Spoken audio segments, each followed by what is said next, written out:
Welcome, welcome, welcome. It's been a big week in gaming. I'm Got for episode 13 on this Sunday, the 11th of October, 2020. Today, I'm joined not by our regular Xbox Hall of Famer, #1 RPG player in all of Oceania. No. Today, I'm joined by one of our long mates, and he's going to come along and chat about lots of random stuff. And it goes by the name of Mike. Mike. Hello. Tell us a bit about yourself for a second. I am #1 RPG player in all of Eastern Europe. In all of Romania. All of Romania, where I'm originally from. Nice. #1. I win all of the awards. Mr. Putin himself once gave me an award. It was a very beautiful time. Okay. Back to normal. Hi, everyone. I'm Mike. And in today's show, we'll be discussing the official teardown of the PS5 Xbox Series X hands-on, Rambo joining the Mortal Kombat lineup, and one benefit of having Mike along is he actually plays games that are relevant. So you've actually played and beaten Hades, so you're going to do a review of Hades later. Yeah, I play other things than RPGs, and in your case, Rocket League. Exactly. And before we kick off, I want to give a correction. So last week I said that there is a player 2 Robin amiibo, and that's not correct. There's only a Corrin player 2 amiibo from the Fire Emblem series, and actually there's only 3 official player 2 amiibos, which are Cloud, Corrin, and Bayonetta. So my apologies, that was incorrect. I have no idea what any of that means, and at this stage I'm too afraid to ask. Yeah, you don't want to know. I don't want to know. Just before we go on, I should just call out Swinny. So Swinny's actually in hospital at the moment. He doesn't have coronavirus, which is good. But we send our prayers and our thoughts to him. But he should be fine.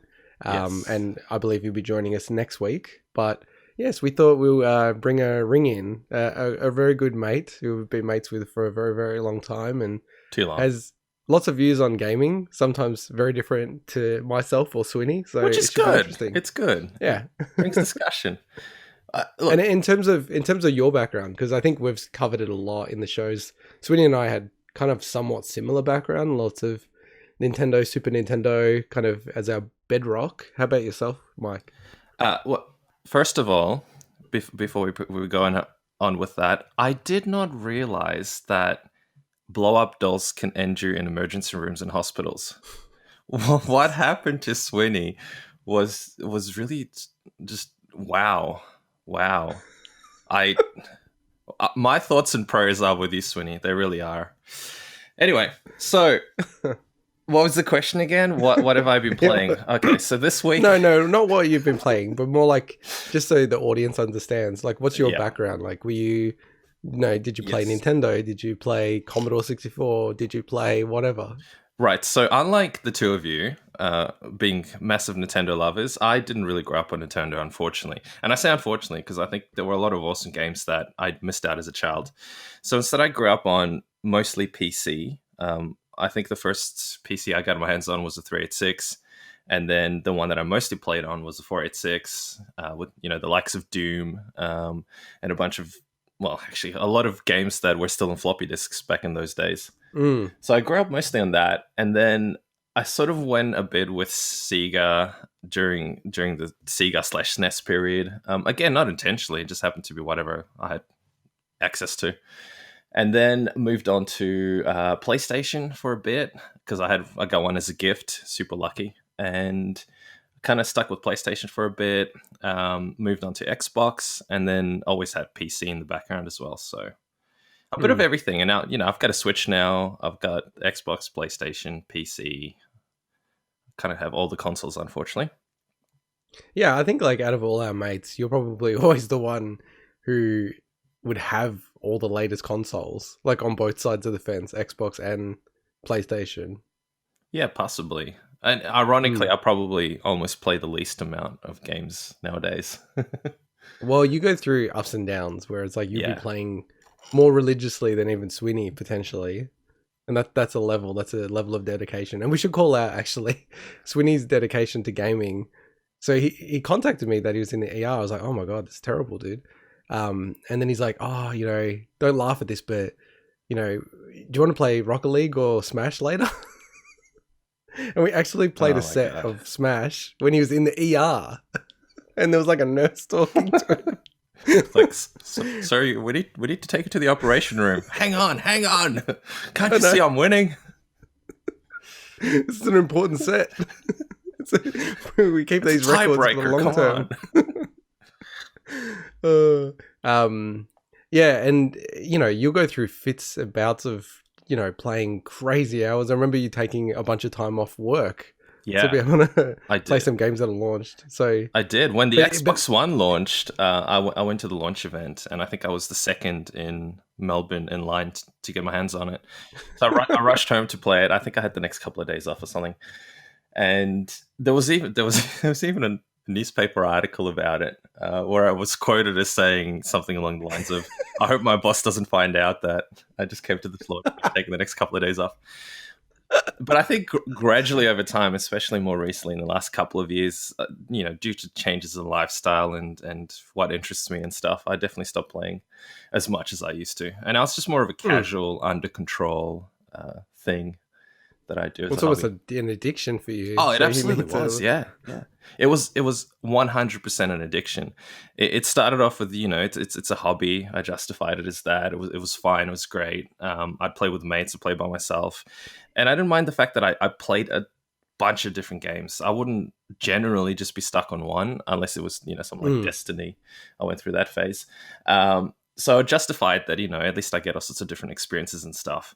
But the reality was I was hooked. I was absolutely hooked. And it got to the stage where I felt like it was really, really affecting my life. There were so many things that I wanted to do that I just didn't have the time. And I had the time. I just didn't have the time because I was stuck gaming. And eventually, I kind of got out of that. And I think it's a lot more curbed now and under control. At least I think it is. But you know what? Any alcoholic would probably say the same. Yeah, I'm fine. I only had a couple of glasses tonight. It's all good. We'll find out later about you playing Hades and how many hours you put into it. And that game. Were you up to like 2 a.m. playing? Yeah, 2, 3 a.m. It's all back. Nice. All right, well, why don't we jump into our first headliner, which is the hands-on with the Xbox Series X. So like an insanely numerous amount of content creators, and we're not one of them, were able to received Xbox Series X from Microsoft directly. Like it felt, I don't know how many are out in the wild, but even just random YouTube creators that I like, they're like, I've got an Xbox Series X. I'm like, wow, okay, this is thousands of units that they've pushed out into the world, and. I can hear, because I've been hearing a lot of podcasts where people have got them and they're sort of like, oh, I can't talk about this or I can't talk about that. And there's like rumors about it being too hot, which are unsubstantiated. And, some people are like, oh, no, it's not, but I can't talk about it. But the funny thing about the Xbox launch, and I want to get your thoughts on it, is there's kind of like no games coming out for it, really. No, I can't think of anything. There's nothing like, hey, this is a game that's coming out. Oh, even Miles Morales, right? It's like, oh, okay. There's a chunky game that's coming out that, a lot of people would want to play. With Xbox, I'm a bit like, Halo Infinite was meant to be that game. Yeah, but and it's delayed. All the coverage is like, hey, how cool is this quick resume feature where you can switch between like 6 games, 5 or 6, which is six pretty games. cool. It's cool. Backwards compatibility, things are running faster, but it's sort of a bit like, it's genuinely like, you do not need this at launch. Not right? At launch, absolutely not. So, I don't remember when the Xbox One came out, what games were at launch, to be honest, even though, like I said, 2013. What games? All I remember is the box that I got had FIFA on it, and that's probably one of the few games I don't actually play. But I think there were other games at launch. I'm really struggling to remember now because there's been so many games since. But there are launch games. I mean, like with the Series X, like as far as I understand, like almost all the games can be played on the Xbox One. The ones that are coming at launch. Yeah. Yeah. So I guess what's the point other than just being an early adopter, an early Yeah. adapter. No, and like, for some people, if it's exactly like what they love to do, I do get it. Yeah. It's not that I'm not understanding of it. It's just kind of surprising to launch like that. I agree. And and again, Halo Infinite is the one, right? Like, was meant to be the one, yeah. Yeah, it'd be playing so much better on a Xbox Series X. So, but I guess kind of like, oh, that's the thing. The backwards compatibility is probably going to be a big thing. So if you're able to get your hands on an Xbox One, I actually tried to pre-order one, even though, strangely enough, I went from, hey, I gotta have the Xbox One X when they came out, or the Xbox One when it originally came out, to I don't really care about the Xbox Series X at the moment. It's probably also because I'm into PC gaming and stuff now a bit more. But I think the backwards compatibility thing is still kind of a good selling point. If a lot of titles that you currently own will run better on the new console, it's worth the upgrade. I mean, I know EB Games, for example, here in Australia, they did the deal where you got $350 off of something when you traded Xbox One X. So yeah, you still pay another $350 on top to be able to get your hands on the new console. But for a lot of people that have that sort of disposable income, getting double the frame rate in a lot of games and having a way smoother experience makes sense.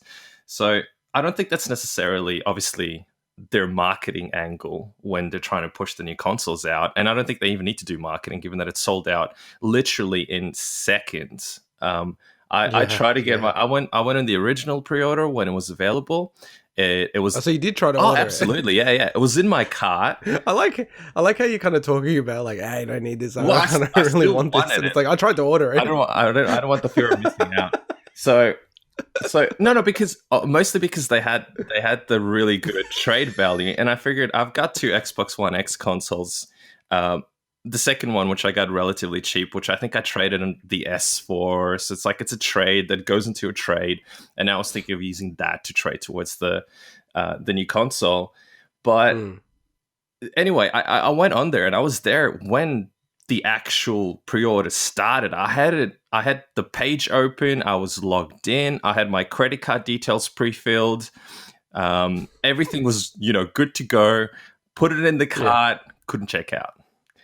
And it was just nonstop screws up after screws up, and it didn't go anywhere. So I tried again in the second batch, same deal. The people that got it, absolutely lucky. So they don't even need they don't even need launch games to sell this console, at least here in Australia. It just they literally don't. Sold straight away, like the proverbial hotcakes. And I think maybe the backwards compatibility for some people is the current selling point. If it can play my current games way better than the current console does, I'm sold.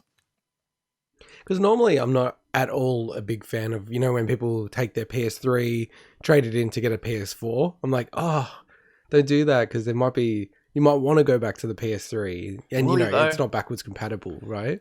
But with this, it is kind of different because Xbox is so good on the software side as well as the hardware side of backwards compatibility, where it's like, it kind of is just like an upgrade to a One X, but it is the new gen as well. Yeah, like it's kind of incredible. I think it'd be pretty cool. Eventually I'll get my hands on one. Absolutely, if anything, just to play the current backlog of games that I have a little bit better. But I did also pre-order the PlayStation 5. That one I actually managed to get my hands on. So maybe they had more stock.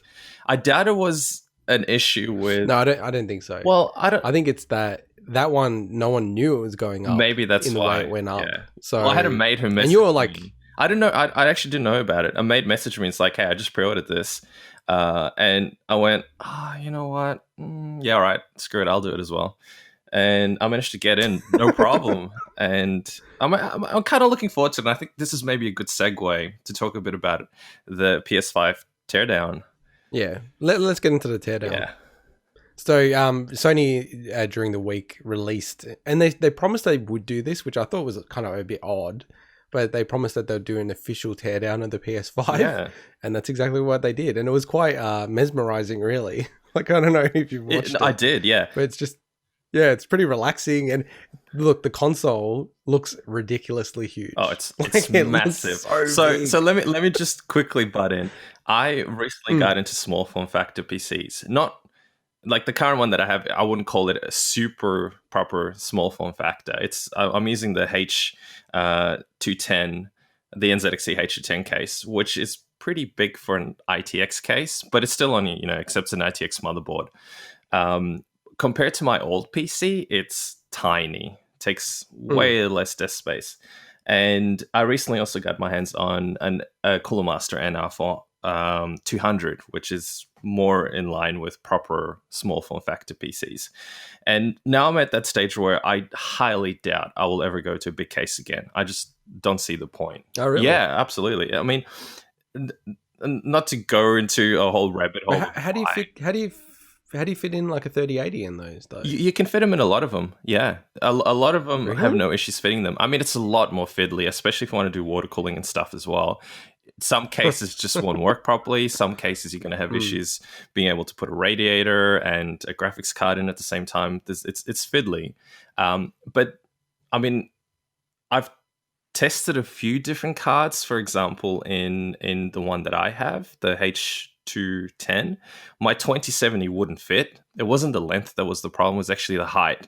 Because it's the girth, exactly. 5 inches, but it's thick. Hey, come on. Hey, you started it. And yeah, my 2070 wouldn't fit into it, so I actually had to move to a different case after that as well. But I still wouldn't go back. I just think at least personally, the benefits of having a much smaller case that takes up way less room on my desk far outweighs, the benefits of being able to, I don't know, have an extra PCIe slot that I never ever used in the past. I only ever had one graphics card on my motherboard, and that's basically it. I run an M.2 drive for the OS and a bunch of other things, and then a separate drive for gaming. So I don't think it would work for me because I've got already one capture card, and I was thinking about getting another thing in there. You'd have to go USB or something. The PS5 would be bigger than So here's the thing, right? The PS5 is now bigger than my PC. That's mad. And it's weird. Everything's completely turned upside down because traditionally consoles were much smaller. And definitely the Xbox One X is way smaller than any PC that I have. And I actually think it's amazing from, even the Xbox One, and of course the new series, the amount of performance they cram into those things, especially now that I've had more experience trying to cram that level of performance into a small form factor PC, actually blows me away. The engineering and the design is amazing. It really is. And I know it's all custom-made stuff. It's different than, having standardized parts that you need to piece into your own case, like a little puzzle. But it's just amazing. Like, kudos to the engineers that create those things. But yeah, now I have no doubt that console, looking at the specs of the size and stuff, is bigger than my actual PC. At least, in height and stuff. It's probably not as fat. But yeah, it's nuts. I don't even know where I'm going to put it, to be honest. I don't have room in my cabinet for it or anything. So, well, and from my perspective, I think both of these consoles, they just look terrible on their side. Like they look like they're definitely designed to be upright. I think they're designed to definitely be upright. Definitely the PlayStation at the very least, yeah. Perspective and thermally as well, yeah. No, but the Xbox looks horrible because you've got the little logo, and as far as we understand, it's fixed. So if you put it on the side, it's off by 90 degrees. Yeah, but I mean, come on. Which would just in theory, that would drive you nuts. But after a while, you're not going to care. It's the same as having RGB on your PC. I don't know. People are gonna hate me for saying this. And hey, I'm a fan of RGB. I have to admit. You got a lot of RGB on your PC. But what happens is I spend a ton of time setting it up, making sure it's perfect, colors match, it's in sync, all that jazz. And then a week later, I turn it all off because it's distracting. I don't really care about it. It's electricity. Crazy. So it's kind of the same thing. You honestly, if an Xbox button is going to piss you off because it's 90 degrees off, you might want to reconsider the things that trigger you in life. Unacceptable. I'm allowed to be pissed about literally it. Unplayable, huh? It's literally unplayable. And the other one about the Xbox, I know we were going all over the place. Yeah. I didn't realize that the top bit with the mesh. Yeah. I thought that was like a light or like a subtle you know, like a light, but maybe not super bright, but it's illuminated. But I didn't realize that green part is just painted on. I didn't realize that either. Holy moly. That's just paint. Interesting. Like that's just Okay. coloring. I was like, Turn kind it of off, feels huh? a bit tacky. Everyone says it looks good. I probably would look It good, just yeah, in feels a person. bit tacky to me. Yeah. Yeah.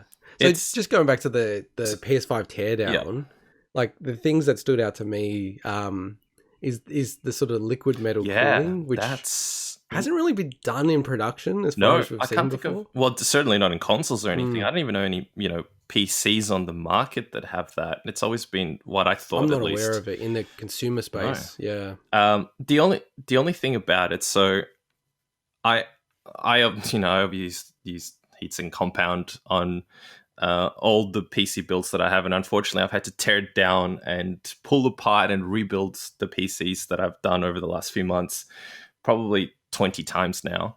Fortunately, I haven't once forgotten to apply thermal paste. And on that note, actually, I'll just quickly interject. I was playing the PC building simulator on Steam yesterday, I think it was. And I'm playing it, and I'm building this cool custom water build just to fiddle around with it. And this achievement pops up. I'm like, what is that? And it was an achievement for forgetting to apply thermal paste before assembling everything. Like, rookie mistake. So anyway, with liquid metal, I don't personally use it, but I've seen stuff about it. Gamers Nexus did quite a good teardown about it, and quite a few videos on it, and they use it. I think they used it on their overclocking for the recent SLI 3080 or 3090 videos that they did to try to get the high benchmark scores. And I find, at least personally, it's very fiddly because it is conductive. So if you screw up and you don't cover the parts correctly and it spills over, you could short your entire chip. Whereas, with normal thermal compound, you can slap it on and it's not really going to do anything too bad, other than it just gets messy, really. But the fact that they use it in the PlayStation is interesting. And I don't know what the life expectancy of using liquid metal is on parts like that. I know generally the people that I've seen kind of apply it and they remove it and put it back on sometimes after a prolonged period of time. I don't know enough about it, so I can't comment whether that would be an issue or not compared to just standard thermal compound. But I would imagine if Sony applied it, surely it's probably fine, for a long term. I feel like this is one of the things that Sony does that, whenever they launch a console, they'll often have stuff in the console that is only in the first generation and then they remove it in subsequent generations. Yeah, that's so like with the PS3, they had, basically almost like a PS2 within there. Yeah, I remember that. Yeah, the 40 gig one, that had proper hardware. Yeah, that everyone wanted. It was like hardware $1,000 more, and they never had it after that. Yeah, they never had it after. Well, that. They also probably realized. I think the difference is maybe with that one is, I don't know if it was necessarily strategic to take it out, or it was a case of not enough people actually use. I think the backwards compatibility, and I think that's why they don't care that PS5's only PS4. Because I think people say that they want that feature, but I don't think it's as used as much as they actually. No. Yeah. In fact, and then the other one. Yeah. I was going to say I have a relatively limited number of friends that play PlayStation, like probably about, let's say, 5 or 6 in total, and none of them ever told me once that they've ever put a PS3 game on or considered playing it again. So there's just too much good stuff coming out. Plus, you get a lot of remakes. You get a lot of remasters. There's access to older games, like when Final Fantasy came out. I'm not talking about the most recent remake of Number 7. I'm talking about the one before that. There was a remake of a remaster. What would you even call it? A higher resolution version of the original PlayStation title. And yes, you can still get access to those kind of games. It's a very niche, I think, capability for people that more for nostalgia's sake than anything else want to be able to go back and play one of those games.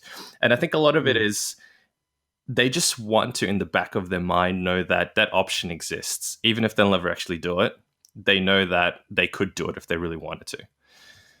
Yeah. And just with the teardown, 2 other things. One is the user replaceable SSD. Yeah, which I'm actually a huge fan of. Massive fan, yeah. Like, I'm not a big fan of having like a proprietary port at the back of Like the the Xbox Xbox. Series X. Yeah.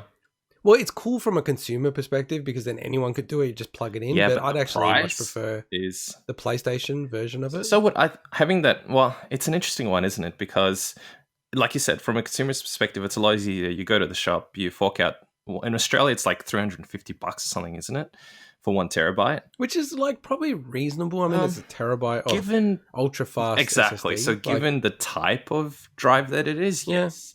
Given having a terabyte worth of space, you could get cheaper elsewhere. And if we're talking about games that require that level of performance, that's different to I'll just get a slightly slower SSD that will take longer to load, but probably not by a significant enough amount for me to justify, the price hike and having to pay $350 for a proprietary piece of hardware. So I don't know, but at the same time, having the flexibility is really good. Being able to open and go, hey, I can put in whatever drive I want, and you can get decent drives. Well, I don't think it's whatever drive. You know what I want. mean? Like, compared to having to go, Sony hasn't been really clear on. One. Like, they haven't actually said here's the specs that you need to have for it to be compatible. Yeah, but it's certainly like more open than having a single piece of hardware. That well, it seems to be at this stage. I mean, this is also Sony, right? Like, don't forget all the stuff they've done in the past. Like, they've always tried to have their own, memory sticks and things like that. Yeah. And the Vita was probably the most infamous example. Yeah, they had their own. So, I don't put it past them that they sort of do some weird thing on the hardware and software side and say you have to have this specific branded version of the SSD. It's possible, yeah. But I mean, given that it's an extension of, we'll see. I think it's unlikely, and I hope they don't do that. Yeah. I think that would be a really big error on their part, because they might as well have made an external one the same. Well, exactly, Xbox Series X if they go down that path. And I do wonder though, and I haven't read into this, whether they still support external, just for the easier option. Plug and play, use your existing drive. They do. So both of them do. It's just that you can't use that external hard drive to have like next gen games on it. Right. Interesting. I think with both you can have PS4 games or Xbox One games. Is that actually on the external hard drives? A hardware limitation, you think? Is there not enough bandwidth for those games? Or is it purely to force people to go and buy? No, because if you think about it from a developer perspective, if you're, developing for the next gen, as part of the spec, the SSD is there. So you don't... There shouldn't be any requirement as a developer to check whether there is an SSD or whether it's a slower hard drive or whatever. Of course, yeah. Yeah, I mean, to me, it's the number one innovation of this generation. It's like every game that comes out on the PS5 and the Xbox Series, there's going to be an SSD on board. So you're going to do things differently. It's a huge gain. I mean, I've been running most of my games off external SSDs on my consoles. So I have, on the Xbox, I'd have a 1 terabyte Samsung SSD that I plug in, and all the games go into that.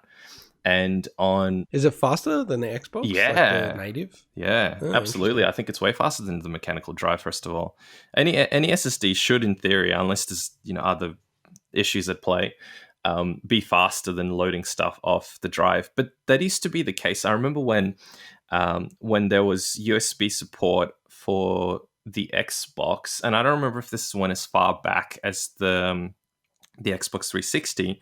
At one stage, it was actually faster to have games on a USB drive than it was to have it running off the internal drive. Now, obviously, because it's an SSD, I found games were just loading faster for me running off the external SSD. Yeah, so I had that for the PlayStation. I didn't know if it was like limited. Yeah. I mean, the problem is now it's also hard for me to compare because I've had those SSDs for quite a while now that I've never actually seen what the speed is like running off the normal drive. I don't think it's probably going to be significantly different, but I've been lucky enough, I guess, to be able to use those SSDs for a while. And I remember, going back to not the last PC that I built, but the last proper major build that I did back in 2011 or something. When I switched over and started using SSDs for Windows, it was mind-blowing how much faster everything was. Yeah, loading into it. I think SSDs have been a massive innovation. Huge. In tech in general. I mean, obviously, other than the given when the improvements in graphics card and all that hardware, having an SSD has been one of the biggest, if anything, a quality of life improvement. just things being Yeah. snappier, loading quicker. You Yeah. don't have to sit there for 2 minutes while your OS boots, stuff like that. So No, definitely. everything is SSD now. And the last thing I just wanted to mention about this teardown, unless you had anything else, was the heatsink. And the heatsink to me is actually my number one thing that I love the most about it. The heatsink looks insane. It's just like, I love it because, they're going to make, what are they going to sell? Like 70 million, I reckon, is the minimum. Yeah. They're going to sell of these PlayStation 5s. And I would not be shocked if they go more than that. And then you look at it and you go, well, okay, they can engineer the hell out of it because they're going to mass produce it. And it just looks insane. Yeah. It looks so cool. It's like fitting every little crevice and space that they can. So many fins. Absolutely amazing how they engineer these things. Like I said at the start, it blows me away. As someone who, I wouldn't call myself an enthusiast, but I do build my own PCs and stuff like that. I mucked around building multiple of them. Yeah, I think it's an enthusiast. It actually just blows me away, the engineering that goes behind designing those consoles. Absolutely amazing. The one thing that I found fascinating is I personally like the look of the PS5. It's sort of reminiscent of that Mass Effect-y, sci-fi sort of, not quite minimalistic, but I don't even know. There's probably a name for that particular type of design. But what I find interesting is how easy it seemed to be to rip the sides off. And it got me thinking from a thermal perspective, whether they're intentionally to some extent to guide airflow, or whether you're actually better off taking them off and running your console without them, just for better thermals. I don't know. I'd be interesting. Someone needs to do that. Someone needs to test that. Someone needs to. No. I'm sure Digital Foundry are going to test that as one of their first things. Well, it seems like, there's been a lot of rumors about this, but it seems completely obvious that they'll have customizable faceplates. Yeah. I'm not that excited about that because they had that for the 360 and I really don't remember anyone being that into it. Like, I do know people that got them, but but it kind of looks a bit tacky, in my it just opinion, never fit in. I don't know. Horses for courses, right? There's people who. It's a bit goofy. It's a bit goofy as well. It is, but it depends. It depends on, I guess, what you're into. So, at least with me, up until the most recent place that I just moved into, where I didn't care as much, I like my things to match and be relatively minimalistic and clean and tidy. And it always felt out of place if I had a console in my cabinet that had all sorts of really, pictures on it and all sorts of tacky stuff. Yeah. But on the other hand, there's different demographics and different people who appreciate that, where the console is sort of the main showcase and they like to have that to look cool. And everything else is sort of secondary. They don't care if it doesn't match the cabinet or their TV or whatever. And it does seem like, outside of obviously the next gen upgrades, that both manufacturers, Sony and Microsoft, are heavily focusing on making these things quiet. Yeah. And really dealing as effectively as possible with the cooling. And that's partly why they're so large, because you need that large surface area to try to cool things down. Absolutely. So you must be happy about that, because I know that you were like crazy about the fan noise. I care about, so two things I care about is obviously cooling and noise. And they tend to not, they go hand in hand, but they tend to be polar opposites a lot of the time. You want good cooling, chuck in a lot of fans, they're going to make a lot of noise. It's going to annoy the hell out of you. So it's always a balancing act. But again, I'm amazed at the fact that they get all that performance out of what is relatively minimal cooling. If I compare my PC to what they have, my PC has 1, 2, 3, 4, 5, 6, 7 fans, in 8 if I had a motherboard that also had a fan for the chipset to cool down. 8 fans potentially to cool this thing down. So, and you look at the PlayStation, it's crazy how they get all that cooling down with so much less airflow and fans. But hopefully, especially with the PlayStation specifically, I've got a PS4 Pro and everyone knows there are noisy consoles. Even if you don't have dust in them or anything, from day one, you can hear that thing wind up and it's just crazy as. My PC is way more quiet compared to that. Especially, the PC that I built for my girlfriend uses an air cooler, and then my one has water cooling. And I run custom fan curves and everything, so it's generally pretty quiet. If I'm doing heavy workloads like editing, it ramps up, but it's still fairly reasonable, I would say. And I think from a PC, you kind of expect that. But from a console that's sitting somewhere next to your TV, there's a level of quietness that I think people do expect as well. Well, all reports are so definitely with the hands-on with the Series X, everyone's saying it's very, very quiet. With the PlayStation 5, most people who have had face-to-face hands-on, they haven't had it at their home or anything, but have all said it's like whisper quiet, like you can barely hear it. That's really cool. So was there anything else from the teardown that you wanted to mention? Not really. I think those were the main things that I was thinking about as well. All right. Well, we'll go on to our next topic, which is we're fully becoming a PC podcast at the moment with you coming on board. Well, with me coming on board, you might be becoming a bit of an un-PC podcast, if you know what I mean. Boom, ching. This is a huge story, and I actually didn't have this in the run sheet originally because I kind of didn't believe. I understood that people did a lot of digging around here, but I still just couldn't believe that this could happen. And effectively, MSI, and through a subsidiary, but it's still MSI, have been caught. And, props go out to a Reddit user, Rugged as F, and you can fill in the blank there, for really uncovering all of this and doing a lot of detective work. Essentially, Starlit Partners, which is a subsidiary of MSI, which do handle sort of, excess stock, or, you've got old graphics cards that they can't move, so they sell them on whatever platform they need to. They ended up selling 3080s and 3090s for like double the RRP, and they were caught. So, when I heard this, I was like, nah, this cannot be possible. This is just like a rogue employee or something like that. And it's like, no. It's like genuinely MSI have been caught doing this because they've come out and said, they've made a statement on Twitter saying, they basically, it's an apology and a non-apology. Like, it was an error. They had access to this stock, which they weren't meant to, and then they sold it. And now we're saying either you return the graphics card and we give you money back, or we reimburse you for the difference. Which, to be honest, those people who bought it for like double and now are going to get half of it back, they're laughing. They're so ahead. Well, laughing as in, they have their hands on stock. It's good, given the amount of shortage. Imagine going, I'm desperate, I want to get this thing, buying it, and then you go, and then you get it. Yeah, exactly. So it's just like normal RRP. Awesome. Yeah. Look, so what do you reckon? Like, how culpable are they here? Here's the thing. Here's what I don't know.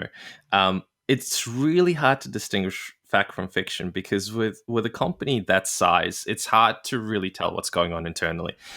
On one hand, maybe they knew about it, allocated a bit of stock, gave it to the subsidiary, knowing very well that there's a shortage, and also like hotcakes anyway, so they'll get a good boost of profit out of that. On the other hand, maybe the parent company wasn't really across that, but because when you think about it, even if that stock was falsely allocated to that other company, sometimes there's just no systems in place to stop stuff like that. What I find really odd, though, is that the subsidiary was supposed to purely sell refurbished and types of stock that does not fit a brand new graphics card that's out of stock everywhere. So in the end, the reality is MSI own the whole thing and they're responsible for it. I think they did the right thing.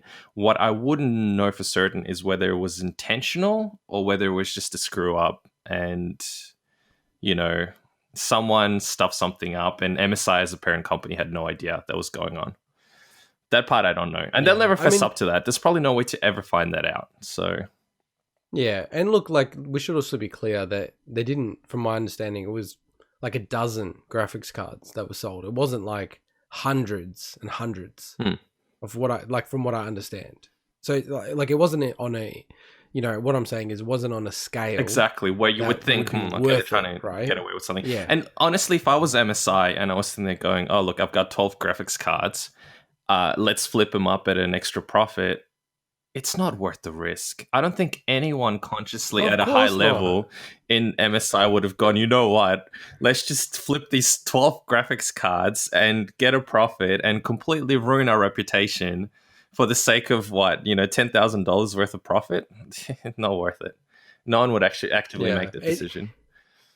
Yeah, there's no way in hell the board or anyone like that would know about that, because they would never do that. It's the most insane decision you could ever make. But it does tell you something about the culture within MSI, that under their umbrella, they can have one of the subsidiaries, which is still the company, like, they're fully owned, that would do something like this. Like, they're so unethical. Absolutely, it's just obviously totally like, unethical, I think, don't get caught doing this. You know what I mean? Like, don't be stupid. So I wonder if they thought they could get away with it because it wasn't apparent to most people that they were a subsidiary.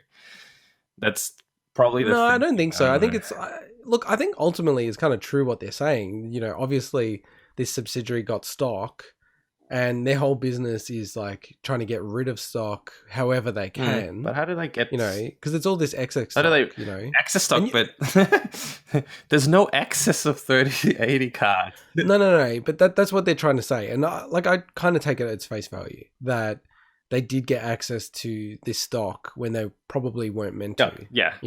But retailers do this all the time. Like, you'll see it. They'll, there's, just taking the Australian context. So you produce a bunch of stuff like, consumable goods, like Milo or whatever it is, right? And for whatever reason, during seasonality or, there's weird impacts where you forecast, okay, this is how many units people are going to buy, and they don't. You still have that stock. So, you'll have stuff like Aldi in Australia, which is like I don't know how you still, it's just like a discount supermarket. It's not like low quality, but it's a discount one. With their own brand. And they'll often have, they'll call it their own brand, but often it will actually be someone else's brand. They sell third-party brands, and you randomly see stuff that you think, that doesn't normally belong at Aldi. Or they'll put stickers on it, and you can peel the stickers back and see that it was like, some Nestle The reject shop do that a bit as well. And correct. You can often get... They're not expired or anything. It's just excess stock that you buy this exactly, and that's what these Starlit. That's what these Starlit partners. But here's the part that I don't get: how do you get quote excess stock unquote of a 3080? How do you? That's where I take it. I actually do take it as face value that they've got access to it when they're not meant to. Right, and they went, "Oh, here we go. We got access to some 3080s. Let's just quickly sell them." Yeah. But this is the thing, like, they're built to sell whatever platform that they want and get the best price that they can. So that's kind of what they've done with the 3080 and 3090. Yeah. I mean, the reality is, supply and demand hasn't met properly for the 3090s and 3080s. So there's just so many people want them. You want them. You got me to sign on that. The but you were just going to get it for yourself. Let's be honest. Nah, I was going to. I wasn't gonna do that. If I got it, I was going to. Hey, let me speak. I wasn't going to do that. I was going to obviously give you, like, the finger code or whatever it is. No, of course I'm not going to like buy it and then sell it. Like, really? When you want one, that's crazy. Trust me, I wasn't going to do that. What are you doing with all those amiibos you have? Oh, I buy and sell them and collect them. That's different. Yeah, sure. That's different. You specifically wanted that thing. I wouldn't even sign up. You're not that bad of a mate. I had my eyes set on the Founders Edition of the 3080. I think it looks great. Thermals turned out to be quite decent as well. But the main thing is I really like the design of the actual PCB or the board for water cooling. So I saw some previews of EKWB who predominantly do water cooling stuff, and their version of the water block just looked absolutely sexy. And I thought, man, you can make a really cool build out of this. So I really wanted that particular card, even though I think once I got my hands on it, I'd cry tearing that thing down because it just looks so cool. So in Australia, initially they were supposed to come out, and I got really excited because it was supposed to be 1,139 or something, which... Yeah, you're hitting us up all the time. Yeah. It's like, who gives a crap about these cards? But yeah, go on. No, but the 3080s I absolutely wanted. And especially at the price point, I mean, compared to the prices we were paying for a 2080 Ti in Australia, it was a huge difference. So yeah. So I got excited about it, and then shortly after, Nvidia decided to just kick me in the butt and say that they're not even going to come to Australia. I don't know what the reason behind the decision was, other than I guess they didn't have enough stock, and it probably, if I was to think of it from a business perspective, if I have very limited stock of a product, might not be what's selling in a particular region because of the overhead to actually supply to that region in such a short supply. Plus warranties you got to deal with. They probably did their number crunching and realized it just wasn't worth doing, at least for now. So they decided not to come to Australia. But they did say after that they were partnering up with M-Wave to sell them. And then M-Wave came along and said, yeah, we'll sell them, but it's going to be a raffle.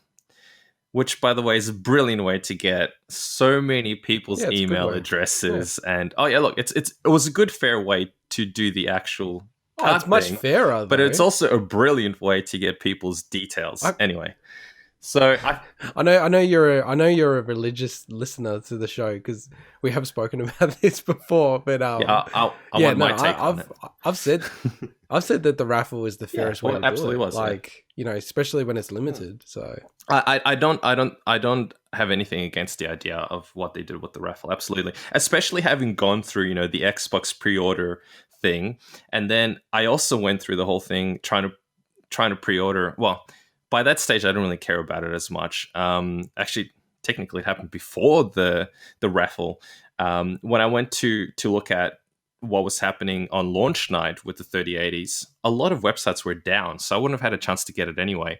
So I think, the raffle, absolutely more fair. But anyway, I didn't get my hands on that. I couldn't get my hands on another one through any other website. Again, sites were down for me. I don't know how people get these things. Bots. I guess, bots, right time, I don't know. But in the end, don't particularly care. I'll just wait now. And it was interesting because obviously, they had those crashes that subsequently happened to some people, which they think was because of higher boost clocks and using incorrect capacitors and a mix of that. NVIDIA obviously subsequently released drivers that fixed a lot of that, but it's still, you read reports about stuff like EVGA saying that they knew that there was a problem before launch, hence why they delayed some of their cards and they fixed the hardware. So I don't know what it is in the end, but pros and cons. Awesome when you get your hands on a cool new piece of hardware. Sucks that you're just going to have to deal with all the issues that haven't been ironed out yet.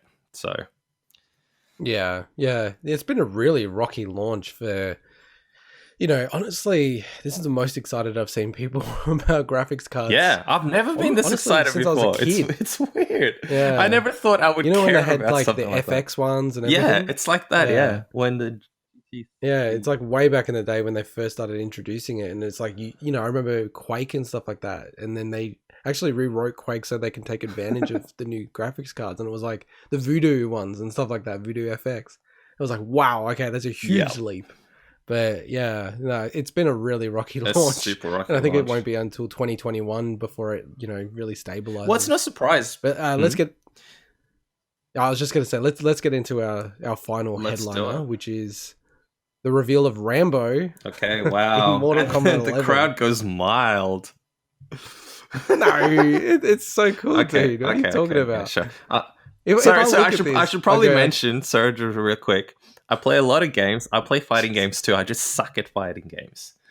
So it's a running joke that I bag them out, even though I appreciate what they are. I'm just kidding around. We should let the audience know. Like, so I would say you naturally are the best gamer that I know. It's like if I just throw a game at you, you just bloody excel at it. Like, I remember, I'm not like bad at games. Like, we used to play like COD 4 back in the day, and I'll be like second on the list of, our team, but you're always number one. It's like I can't even get anywhere close to it. And like Gears of War, there's a funny story about you hunting me and Swinny down in a death match, and it was just like embarrassing. With a pistol. But yeah, that was crazy. Can I just quickly say, because you did mention Rocket League, so I ended up playing against Swinny and two of our other mates on a 3 versus 1 match. This was last when he was in hospital, or a different? No, this is how he got hospitalized. Oh, this is what hospitalized him. Oh my god, okay. and I was able to like quite comfortably beat them, right? 3-on-1, right, in Rocket League. And Swinny's played it a lot. But he was so demoralized. Oh yeah. He actually put the controller went down. to hospital. And stopped playing. He stopped playing. No way. And I said, Yeah, he did. And I said, this is like, and he refuses to play it like that now. He never wants to play 3v1 again. And I said that this is the closest thing to when Mike was hunting us down in Gears of War multiplayer, like 2-on-1 with a pistol. And we were like, no, daddy, stop. Like, that's what it was like. It was crazy. But getting back to Mortal Kombat, yes, you're not a fan of this. You don't like games that you're not good it's at. not that. I mean, I like all You're a sorts of spoiled different sport. games. I guess I never really... Look, if I played fighting games, I'd probably get good at them and I'd be fine. I don't see why I wouldn't. I think I just don't play fighting games. It's something about it never really... I mean, I played all of them. I played everything from the, maybe not the arcades, but Street Fighter 2.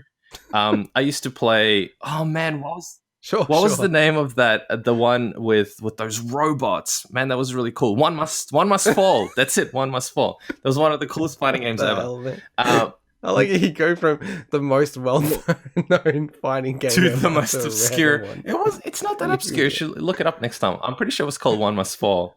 It was a really interesting game. I played, what was it, Rage, the one with the big gorilla and the dinosaurs and stuff.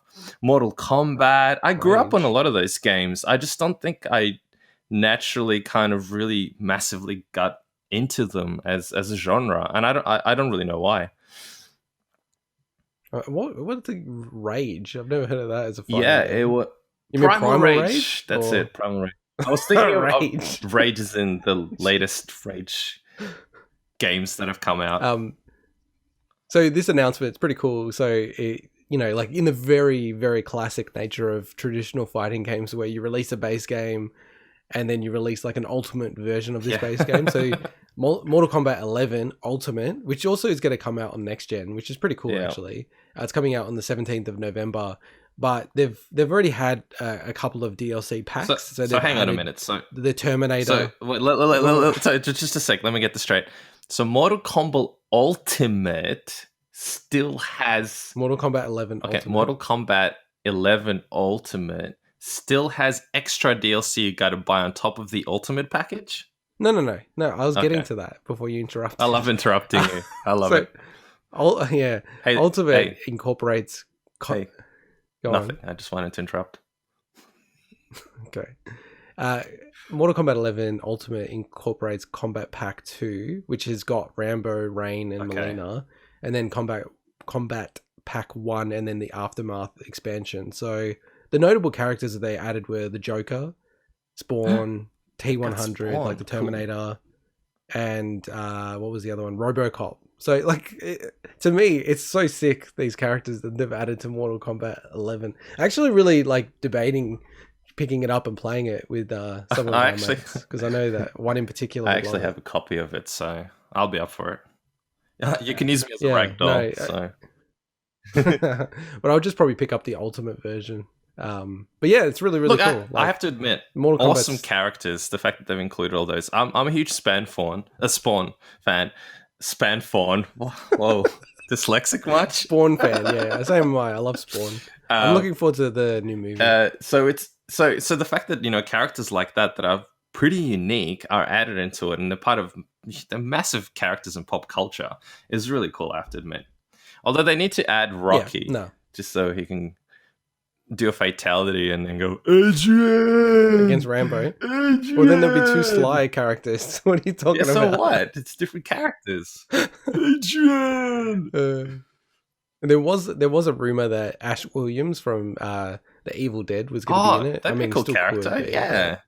Yeah, that'd be really cool. I'd pretty much almost definitely pick it up. That'd be an awesome character. Do they have the Predator? I feel like the Predator would make a cool character.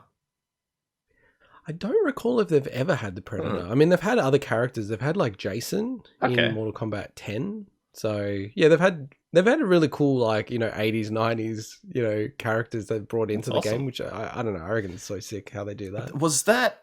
But yeah, that was in that what's that show on Netflix? High Score. One of the episodes looked at Mortal Kombat. Well, looked at Street Fighter, and then also looked at Mortal Kombat. So it was really fascinating to see how it was developed and designed and recorded at the time. Oh yeah, it was really That was interesting. one Yeah, of the yeah, better definitely. episodes. And it had a huge impact when it came out. Yeah. Massive impact. Probably shouldn't have played it when I was young. No, definitely. So moving away from our Yes. headliners into some of the smaller pieces of news, but we still find interesting. This is a really interesting story. So with Crucible, so I don't know if you know much about Crucible, but effectively Amazon Game Studios was set up, so obviously under the Amazon umbrella, and they had 3 separate studios. One was Relentless Studios, and they've all been, employed with, a lot of people in the industry, a lot of known people, and they've been working on this free-to-play multiplayer game, so like a bit of a hybrid between Overwatch and Fortnite. And so this game is so bizarre. They actually released the game in a closed beta earlier this year. So it came out. It's been in development for supposedly about 6 years. And 1 month after they went to open beta, they actually closed it. They're like, no, it's gone and closed again. And everyone's like, what's going on with this game? It's so odd. And then there was just an announcement the other day to say that they're, in 1 month's time, they're stopping development of the game. So I can't recall a game that it's kind of effectively been released and then unreleased and then cancelled. Like, I cannot think of one single game in that category. Even smaller titles on Steam, I don't ever remember that happening, yeah. I must admit, I haven't followed this one because, as you know, I'm not into free-to-play games. I'm not into... I mean, look, I used to play Destiny, and I think that was more of the team thing and the peer pressure and the addiction of playing a game like that. But when it came to repetitive titles that, like Overwatch, Fortnite, etc., it used to appeal to me back in the day, but I just can't do them anymore. I really can't. You're like one of those guys that was fat and then got thin and then bag just out like all the... is on everyone's ass look, about hey, it. Dude, like, don't get me wrong. Each to their own. There's nothing inherent. Well, the only thing I'd say inherently wrong with those games is the fact that they're designed ground up to get people hooked on that repetition. It's designed to do that. Of course, man. Absolutely. It's designed for that game loop. That's probably the only thing I'd hold against them. Now, do I think that they're super horrible and people shouldn't play them? Hell no. Like, play whatever game you like if you enjoy it. It's not my thing anymore. It used to be my thing. I used to play COD. I used to play Destiny. I used to play those to death. I used to literally, that's all I would do every single night when I'd come home. And then I kind of just doesn't appeal to me personally anymore. But I can absolutely see the appeal. I think where this is important is, obviously Amazon is quite a powerful player. Like, they're one of the biggest companies in the world. I think they're like the second or third largest company in the world. And, I think inevitably Amazon will be the number one company in the world. Just the way especially now thanks to the lockdowns. So. Yeah, and they're just ruthless with everything, like ruthless with their pricing and, they just want to consume a percentage of the economy. Like, literally, that's their mission. So, it was always very important to see what they were going to do in the game space. They've, as we covered in a past podcast, they launched their cloud streaming thing called Luna, which absolutely has no fanfare at all. I'm actually like, I think Swinny and I were more interested in it than many other people, given that they can have that Twitch integration, and I think that's where it will live and die. But this Crucible thing, we've just kept an eye on it, not to necessarily play it. It's just like, what's going on with this game? It's been in development for 6 years, and now they just cancelled it. It's really weird. I really hope that there's some interesting stories that come out from the devs on this and what happened. Is it just because it just seems insufficient uptake, bad feedback? I mean, I haven't played the game, so I don't know. But it was received very poorly, so I didn't play it. But it was sitting on it was like 60 or like 65, 55, that kind of range on Metacritic. So it was, And the thing is with these type of games, there's so many of them and you can't play that many of them. And you need to have like thousands of people playing these games every single moment. Yeah. And you need people to play them a significant amount of time. They tend to not be the kind of games where you just jump in, play for 10 minutes and jump out of, do the story Yeah, for a few correct. hours and that's Because it. even with Avengers that just launched, and that has like a a massively multiplayer type of component It's to Destiny it, with Avengers, isn't and it? they dipped below 1,000 players Wow, that's on actually pretty Steam low. just the other That's day, which is terrible. Like once you start yeah. doing that, like people, because I've had this with games that I like, and we have this problem in Australia because we're in a different time zone than the rest of the world. So, we're already a smaller audience. So stuff like Rocket League, before it went free to play, it was starting to be like I know everyone I'm playing against because I keep seeing their names all the Because time. that's all you play. And now that it's free to play, it's massively better. But it's a big problem. Like if your game doesn't take off, and I think given the type of game that this is, it sort of lives or dies by how fun it is to play, and it just didn't seem that fun. And they just made a ruthless decision to kill it, even though they haven't launched it. Really, like they have launched it and then they pulled it and then cancelled it. It's just it's very odd. Like I haven't My seen views this on this before. particular thing. I'm going to be selfish when I say this. Who cares? There's other games like this in the market, and I don't feel bad for a game that from scratch was designed to just emulate those kind of games that just get people hooked. Sure. Sell them cosmetics, sell them extra stuff. It feels like it was probably purely designed from scratch just to be one of those games. On the other hand, I do feel Oh, bad definitely. for the developers that put in all their time and effort on a project only to have been told, sorry, guys, not going ahead with this. I generally feel Yeah. sorry for them because that would absolutely suck, putting all that time into something like this and then it not going anywhere. And it's not just that it sucks, it's that from a career Yeah. perspective, you potentially have invested 6 years of your career in a game that has been Yeah. cancelled. Like that's rough. And look, like I think what's important about this story is really about Amazon and their space within gaming, and their own game studio. They've got their own engine, and obviously all the signs are it's not going No, but well. they'll try again. So it's something that we'll They'll keep an try eye on. again. With a company that size, and someone like Bezos and anyone who works under him within the gaming space, they know it's a massive market. The gaming industry is Yeah.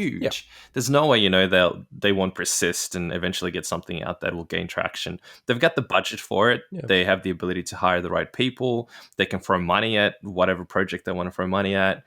They can advertise really well. So eventually they'll get something out there that will probably be, the number one most played online game. Yeah, maybe. And let's move to being a truly PC podcast. I'll be Yeah, super you wanted quick to about it. raise this story, which is the AMD Yeah. Zen 3, so the Ryzen 5000 Yeah. series. So I thought it was going to be the 4000 because everyone's running 3000 series, and then the 4000 series, from my understanding, only sort of got used for OEM laptop builds as well. Never really came up as a consumer chip.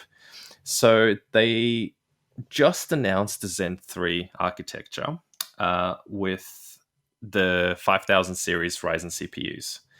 So mostly high-end stuff at the moment. I think the lowest tier that they have is the 5600X. And some of there's a couple of kind of interesting things that I think came out of this. And you're a Ryzen user. As you said earlier in the podcast, I'm a Ryzen user. A lot of the people that we know switched over to Ryzen now. Maybe because Yeah. we're kind of balanced in what we use our PCs for. Certainly you do editing on them. I do editing on my one. So I needed something that wasn't just for gaming. And Ryzen was perfect. It was lower price. It was fantastic core multi-thread performance. It made perfect sense. So I run a 3900X on my particular PC.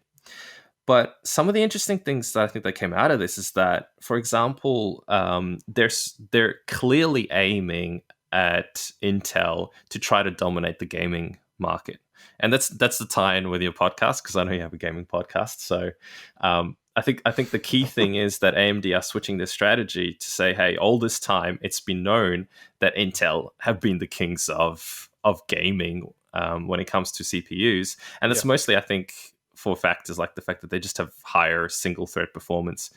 But now they're, coming out saying, hey, we're going to beat Intel and we're going to have CPUs that will be better at gaming.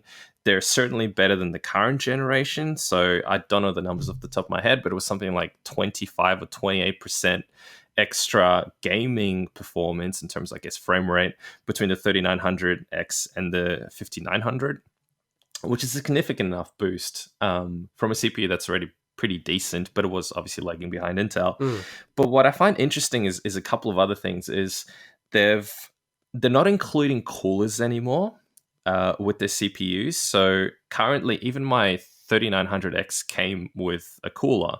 I didn't use it on the CPU itself, and I was actually sitting there thinking to myself, who would actually use this relatively budget? It's decent, but it's relatively budget air cooler on a 3900X. I'm using the stock cooler. It depends on the chip, but like on the high end ones on a 3900X, I don't know why you'd ever use that stock cooler. You'd go and you could tell, and clearly that's what they've done. They've realized that for enthusiasts that buy these kind of chips, and they're premium chips in terms of price point as well. They're not budget $300-400. No. They're actually quite premium chips now. They know that they're going to provide their own water cooling or custom water cooling or their own massive beefy air cooling solutions. So I kind of get why they did that. But what's fascinating is even though they dropped those parts, and when you think about it, getting a semi-decent air cooling solution isn't particularly cheap. It's still going to cost you like $50 at least. More if you want something decent, obviously. On top of that, they've also increased the prices. So yeah, you get better performance, but AMD is now not really going to be seen as the value proposition anymore. And I think... Well, it still will be. Not necessarily. It'll still be cheaper. Well, that's the thing. Intel. It might not. It's now getting to that Intel price point. And on top of that, you don't even get the extras like the air cooler, which fair enough, you're probably not going to end up using. But it is a point that people will think about, that you get less... Well, you get more performance, but you get less stuff for a bigger price. Now, obviously, we need to wait until these chips come out, and then you can see some proper benchmarks, and we can see exactly what's going to happen, and are they really that much better? When are they coming out? They're supposed to be coming out in November, from my understanding. So, soon. And then, I'm keen to see, the kind of benchmarks that we'll see. I don't intend to upgrade. I've got, obviously, the right parts for it. They're supposed to be supporting B450 motherboards. It's probably going to take until early next year for them to actually get BIOS updates out to be able to support those chips.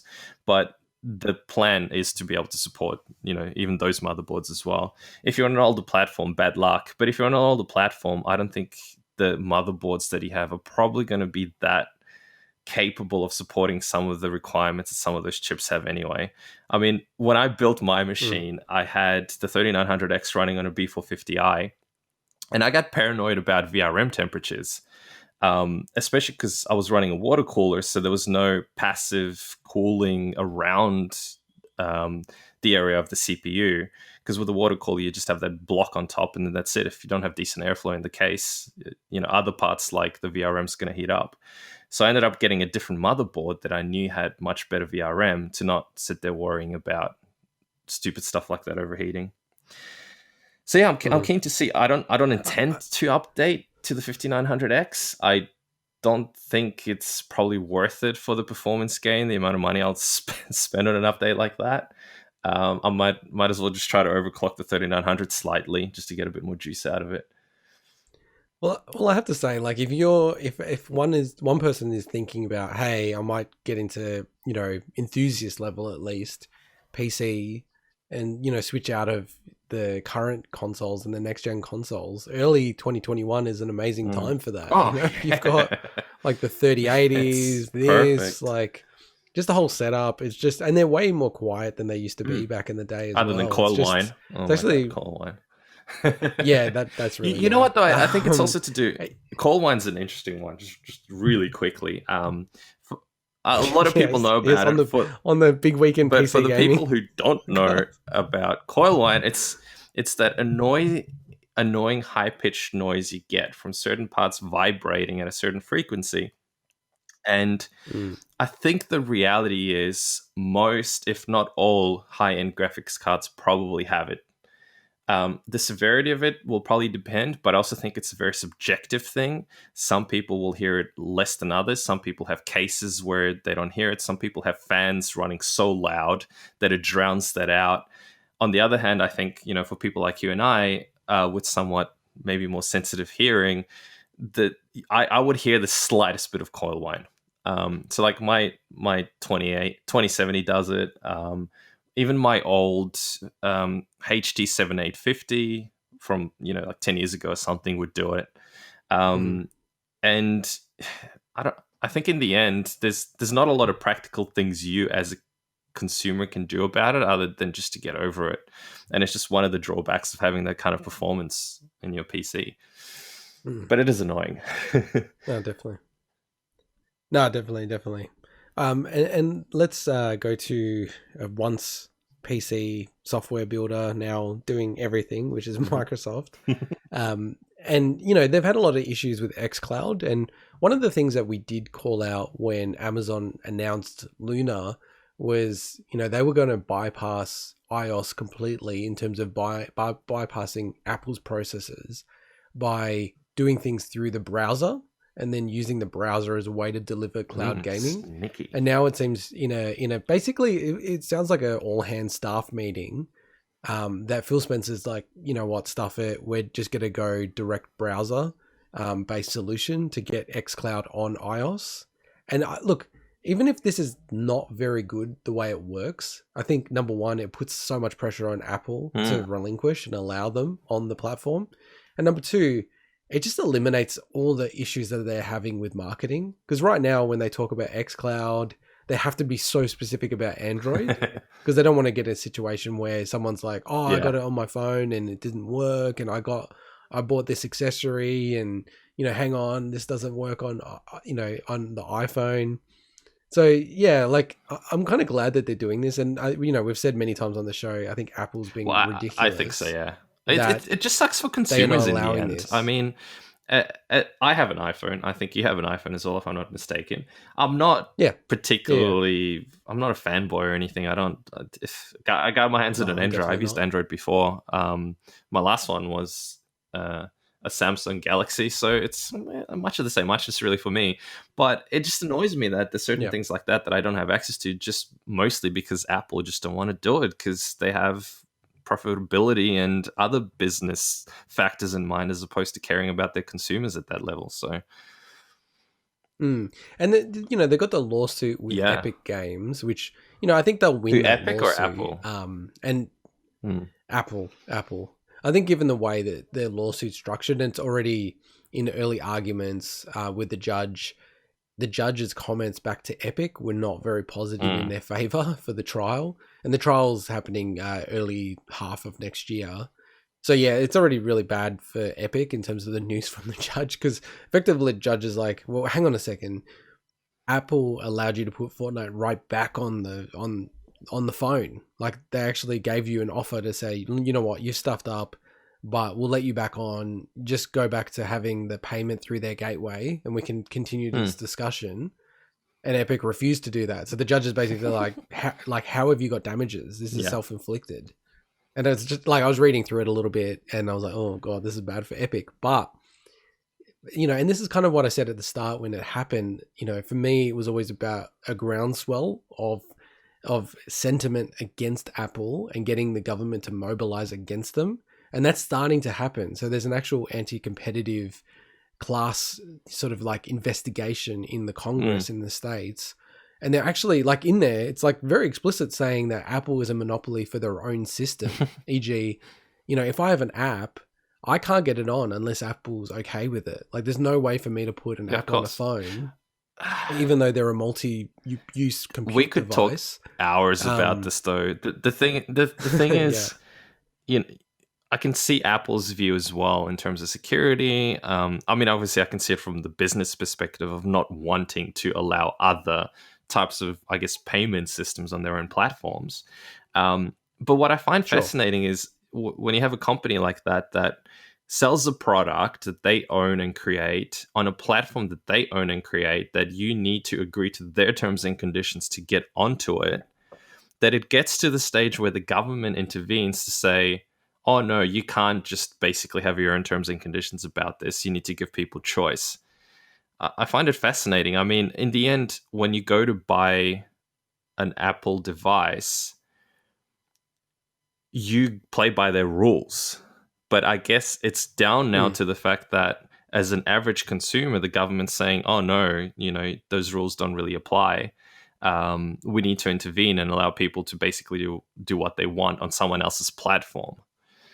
So I don't know. It's a fascinating topic. I see both sides of the conversation of the coin. And I think, Apple have had big benefits up until this point where they had a pretty tightly closed off platform that they would control.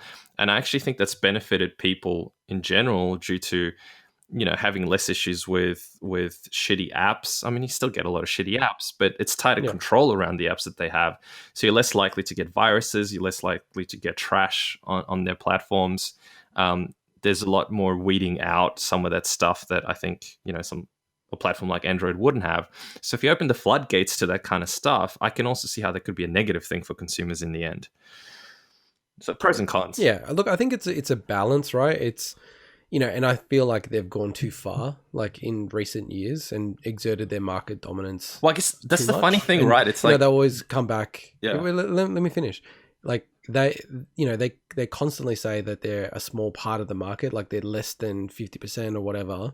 But if you actually look at profitability, and the profitability is really what matters the most. Kinda, yeah. They're still number one. Well, I don't know if profitability matters. Well, money it is, but it's not necessarily, because in the end, it's consumer impact that I think matters. So if they're running a platform that only has 20% of the consumer base, even if they have by far the highest profits because they sell their devices at a premium, and those 20% of people are happy to pay that price, I don't know if that necessarily matters how much profitability that they have. You know what I mean? I think it's the impact to the consumer that should matter in the end. No, but that gives you an indication of consumer engagement, because there are a lot of people who have Android phones that have them for their grandma and they barely pick them up. Yeah, there's an element of it. As that's a device that's out there, and that's the one of the, let's say, on the pie of 100 devices, that's 1% to Android. That one phone, but it's barely used. Profitability is a bit does different give as you well, a bit of an because indication as to iPhones are way more profitable for Apple than any of the Android devices are for the Android manufacturers. They get way less per device compared to what Apple get on their devices. So it's really hard. I think engagement, as you said, would probably make the most sense if you could compare it properly somehow. But in the end, I think, from a consumer's perspective is ultimately what it should matter. What is the best for consumers? Having a completely more open platform, or having Apple dictate their terms to their customers? And I guess now we're in a situation where, the government intervenes and gives orders as to what a company is allowed to do, purely because there's just so many people that have their devices. It's a commodity almost. It's and just like the final thing on it, because we should move on. We haven't covered it in the past before, but it's just kind of like concept of, it's like a benevolent dictator where everyone's pretty happy in the walled garden, right? And they're being fair, and they charge a premium, but they're not being ridiculous. I think in this case, to me, it's just a black and white BS thing where they don't ask Netflix to package up their movies for individual sale, and they don't ask Netflix to package up their TV shows for individual sale, but they're asking Microsoft and whoever else wants to do cloud gaming to package up each game as a separate app, right? Even though I agree. To me, it's just a media product. Absolutely, it's the perfect analogy, and it's just like, hang on, your rules don't make any sense. Like, the only reason why you're doing this is because you don't want to lose out on in-app purchases, all this money, but just be honest about it. But I mean, you know what I mean? You are exerting your market dominance to prevent people from, experiencing things. And for me personally, I definitely won't get an iPhone next go around. And I'll hold on to this as long as it lasts, but I'll be switching to Android after this phone. Yeah. Well, let's move on to and I wish we had Swinny here, because he is the achievement hunter. I'll pretend to be him. Hello. So, but this is a different platform. But talking with from PlayStation, the hospital. After the Okay, calm incident down. with the blow-up doll. Oh, I'm so... Okay. Let's move on. So, so PlayStation's achievement equivalent is Yes? trophies. What are And- trophies? Please explain them to me. I'm not familiar with come on. these trophies. And with trophies, you actually have levels depending on how many trophies and the mix of trophies and platinums you have. And it always went from 1 to 100. Yes. And they've actually, the PlayStation blog has published something this week, and they've already put it into effect from what I've seen, where they're remapping it. So from 1 to 100 to 1 to 999. Okay. And look, like, to me, this makes a lot of sense because even with PlayStation myself, the numbers just don't progress. Wait. You feel stranded. All jokes aside, for the sake of Yeah. Swinny and myself, not. Well, okay, he's into trophy hunting. I used to be into achievements. I couldn't care less about either of them now. I'm not really familiar with how trophies... Well, he's not No, into of course, trophy 'cause he hunting. doesn't even have PlayStation. He's into achievement But how hunting. does... Yeah, correct. For the layman or amongst us, how exactly do trophies work, and what's this 1 to 100 thing? I legit don't know. Yeah. So, with like Xbox, you get achievement points essentially, or gamer score. 50 and just keeps on Gs adding for up, right? And that's pressing the A number. at the start screen. Yeah. Yeah. Whereas with PlayStation, you get, all these like different trophies, and then some games don't even have a platinum trophy. Like, it's quite more open compared to Xbox. But the mix of all the trophies you've received then translates into a trophy level.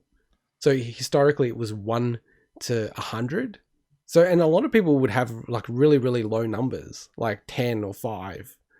And it just feels, I think, and I think the whole reason why they've changed this is because people were sort of like at low levels, and it's that whole sort of thing in gambling where you want to see the numbers ticking over all the time, and I'm close to being level 205. Gotcha. Okay. Rather than I'm level 4 and it's going to take me weeks to get to level 5. Like, it would take people months to go up to the next level. I play PlayStation all the time. It just, for whatever weird reason, I never ever got into the whole trophy thing. I see them. I think probably because I don't even have them popping up anymore. So I totally forgot it even exists. Which, by the way, did you turn off the I think I did. thing? I just don't remember the last time really seeing it. I always turn it off. So I used to be into achievements and stuff. Nowhere near the level as Swinny. Not as much as Swinny. Well, you can't. Not as much as the number one Oceania RPG player. He bet Jonah from Tonga, who used to be the former number 1. He's now number 2, obviously. So that in itself is an achievement. So, but yeah, with PlayStation, I don't know. And I think and it's the same as the Switch, I enjoy the experience of not caring about that stuff. I'm the polar opposite of Swinny in that sense. I pick a game up because I actually want to play it, and I actually want to achieve it, and I actually want to, do something in it, and maybe even clock it or something. Not because it's some carrot. I'm gonna have to defend him here. I'm gonna have to defend him because, like, even he even sent this to our friend group. How his progression of achievements and stuff is like massively stalled this year. No, it's stalled so much this year because he's been playing so much Smash with us and Rocket League and all this other stuff, right? So I don't think it's fair to say that he doesn't play games. No, he does. No, sorry. He's probably the number one. This was nothing gamer. with him specifically. No, he does. Yeah. He absolutely. I played games with him, co-op. We played a couple of games recently, and he played them, because he wanted the achievement and he wanted my help with it. But he actually really enjoyed playing the games. So yeah. And I think, look, for him, there's the, I don't want to talk for him too much. He's in the hospital probably spinning around hearing us talk about this. But, I think it's also like, he plays games that he loves and all this other kind of stuff. And then to relax, he does the whole achievement stuff. Like, that's his relaxation. Like, I got to do these. I got to do these tasks. I got to get through this. I got to keep my number 1 spot. Number 1 at all of Oceania. I'm still annoyed. I was going to reach out to Xbox Australia and like, why can't you have a category for RPG? Because then he'll be a Hall of Famer. He would, absolutely. That'd be so sick. And look, don't get me wrong. Kudos to the guy. It's amazing to be number 1 at anything. Like, how many of us can say we're number 1 at anything in the world? No, Nothing. I've never been. Ever. I don't think I've No. ever been number one in anything. So I think it's amazing. Anything, like anything, absolutely anything. It doesn't matter what. Pick one thing, even if it's horrible. It's awesome that you're number one at it. I'm not sure if that analogy really works. Like, I'm a mass murderer. I killed the most amount of people. You're number one. That's an amazing thing. I feel like taking your soundbite. That's an amazing Absolutely thing. amazing. Yeah, I think with the achievements, I'm probably in the middle between you two because I feel like you're completely off it now. Totally. Like, you refuse to. Well, I even don't. look It's at not that it. I don't look at it. I just Whereas don't care. Like it's. Yeah, and look, like I turned it off. I've turned it off on my PS4 because I don't like it interrupting. Like I'm playing a game or something, and then it will go. Especially like, in it'll key pop up, and then I'm moments. like, You just did something oh, amazing. Exactly. Or like it actually does something that indicates you're at the end of the game, or you know what I mean. It's like you've reached the final boss. So it's like, oh man, come on! I'm like in the moment, it's taking me out of it. Plop. Yeah, no, correct, right? So for me, like I turn it off. But what I do is for games that I love, like it's a way for me to go, oh, I can get some more out of the game. Yeah, but why don't you? Because I love playing it, and it's like, oh, I need to do these three things. Okay, so here's an example. I've recently been playing Hollow Knight, which is ridiculously difficult. Yes, it's more difficult, I think, than Dark Souls. I don't ever remember having that much trouble with some of the bosses. Maybe it's my playstyle, I don't know. But I found Dark Souls was way easier as a game, and everyone says, "Oh, Dark Souls, it's one of the most complicated games." It's such a good gamer, mate. No, nothing with that. I'm obviously not a good gamer because I suck at Hollow Knight, but I persist, and I don't persist because. So it's like a fighting game. It's like a fighting game, basically. Yeah, maybe it is the same 3D concept. Or Rocket League. You suck. I think what it comes down to a game like that is to stay on point. I explore. Staying on point. That's right. For once, I'm trying to stay on point. I love exploring the game world and going and checking out a new boss and beating a new boss just because of the challenge itself. Because does the Switch even have achievements or anything like it? No, exactly. No. And I have it on the Switch, not on Xbox. So I'm driven now by a genuine want to explore a game world like that and beat a particular boss just because I want the accomplishment of beating that boss, not because some thing pops up on the screen to tell me, congratulations, you did this. And if I go to do something in a game, I do it because I feel I want to go check that thing out or beat that boss or do that thing, not because there's some stupid achievement that tells me to do it. And I find one thing that it's good as a result of this is I now have the opportunity to go through more of my backlog because I don't find myself sitting there, almost finishing a game, and then I look at the achievements list and I go, oh wow, there's one achievement that I need to get to complete the full thing, or I need to repeat the same task for 20 hours over and over again just to get it, and I will waste those 20 hours in the past just to get that stupid achievement. Whereas now I can dedicate those 20 hours that I don't have to dedicate to some completely anything in the end. Like achievements really, other than if your name is Swinny and you're number one in all of Oceania, they don't really give you anything for tangible. RPGs. For RPGs, that's right, little asterisks. And I find I can use that time to just go experience something else, play another game that I want to play and enjoy. So yeah, look, but that's not what I'm saying. That's definitely, look, the thing is, Swinny does it and he enjoys doing it, and that's his kind of relaxation time. But from my perspective, it's more like if I love a game. So Switch doesn't have achievements, but there's some stuff in Breath of the Wild, and I adore that game. I think that's one of my favorite games of all time. There's stuff in the game where it's like, there's a completion percentage, and just because I love the game so much, I love the world of the game. It just gave me a fun challenge to do in the game. It can be cool. Like, it can be absolutely good. Things, yeah. But the flip side is so that's kind of how I. So you're the cool middle ground where, generally speaking. Well, I think you are in the sense that, generally speaking, you don't really care about achievements in that sense. But if it's a particularly cool game, it helps drive you to play that game and explore that game and get something more out of it that maybe otherwise you wouldn't. Yeah. But it's cool because you're really enjoying that experience because it pushes you to do more in that particular game. It's a healthy relationship with achievements, I think you have. Yeah.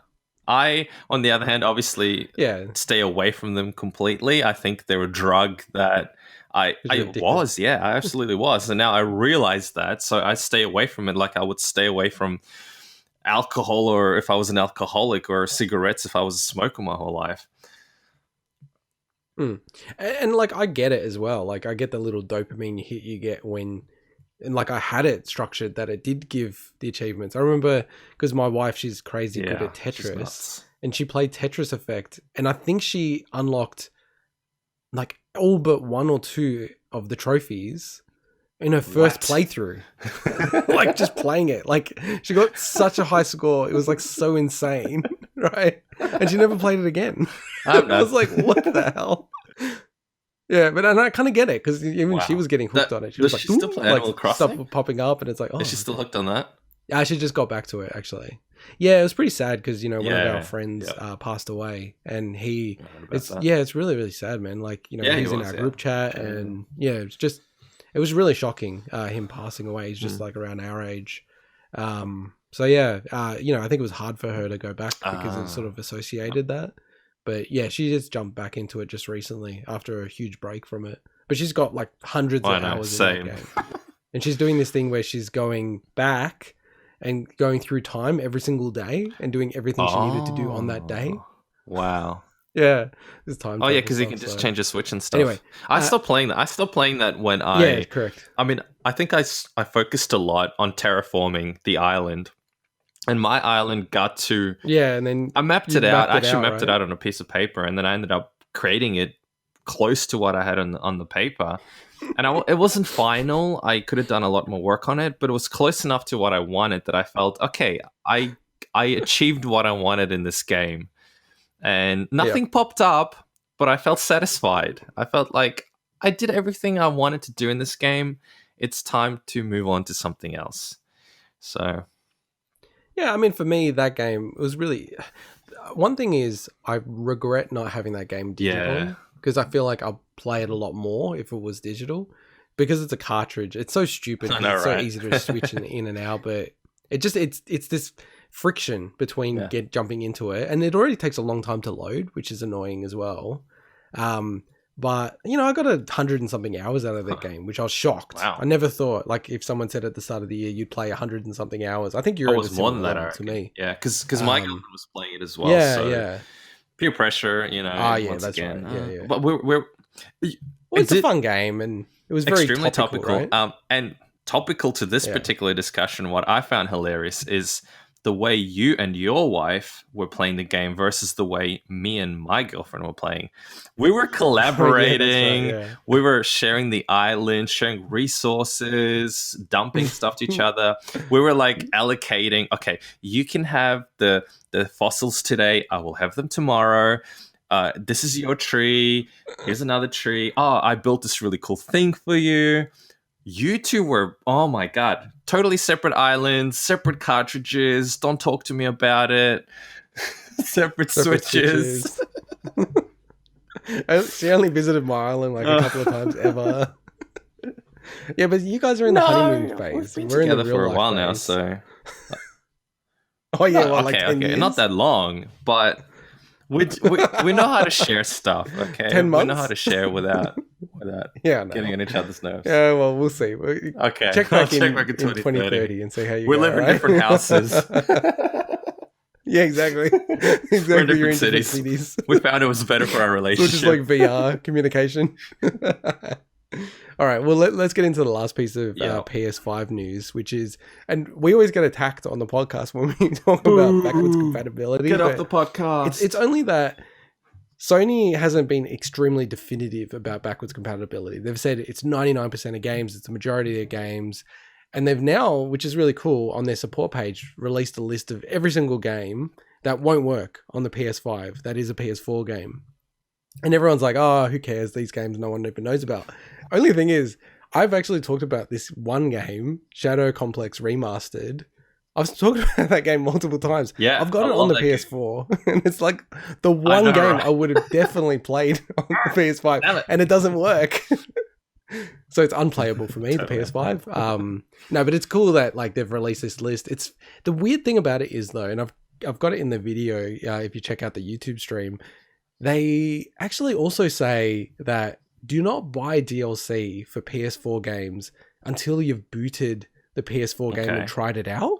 Like, if you actually read their statement, it's bizarre. And to me, what it sounds like what they've done is they've literally got some poor sod or some poor team to go through one by one and play every game that they can on the PS5, all the PS4 games on the PS5, seeing if they boot and work to some level and then just quit out of them.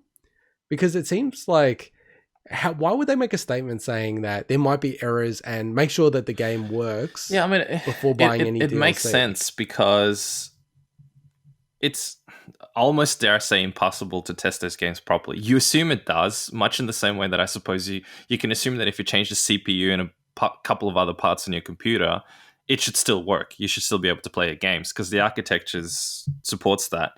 But you're never going to know if it works 100%. There could be so many weird little glitches, bugs, and game-breaking bugs as well. So, and you can't go through your entire collection, test it end to end.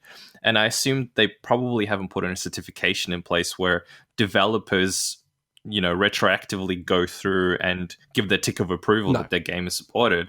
So they don't need to do anything. It's supposed to work out of the box, but you're a company that is relatively risk adverse to some extent, and like any business, you need to put an asterisk in there for legal reasons, so you don't get sued because someone spent $100 in DLCs only to find out that this big bug stopped them from being able to play the game. So it makes sense that they would make comments like that. But it's weird that those games do not work. Is there a reason exactly why they don't? Yeah, that's the thing that, I don't think people have really figured it out yet, and I don't think you will know until you get the console in your hands. But because there might be more games, have to be more games. And I'm pretty adamant that they've just worked this out by trying to boot all the games, because everyone sort of thought that it would be like the games with weird accessories and things like that wouldn't work.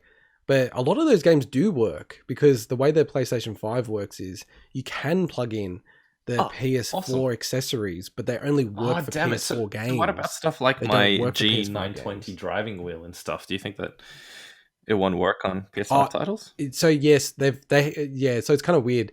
They have said for certain accessories, so things like that, like I can't remember how they described it, but it's effectively like niche accessories. So a lot of fight sticks, and then joysticks, but flight ones or like steering wheels. Supposedly they're going to work for the most part. They've got a list. But what about steering wheels? Will they work? So, do they have a list of that somewhere?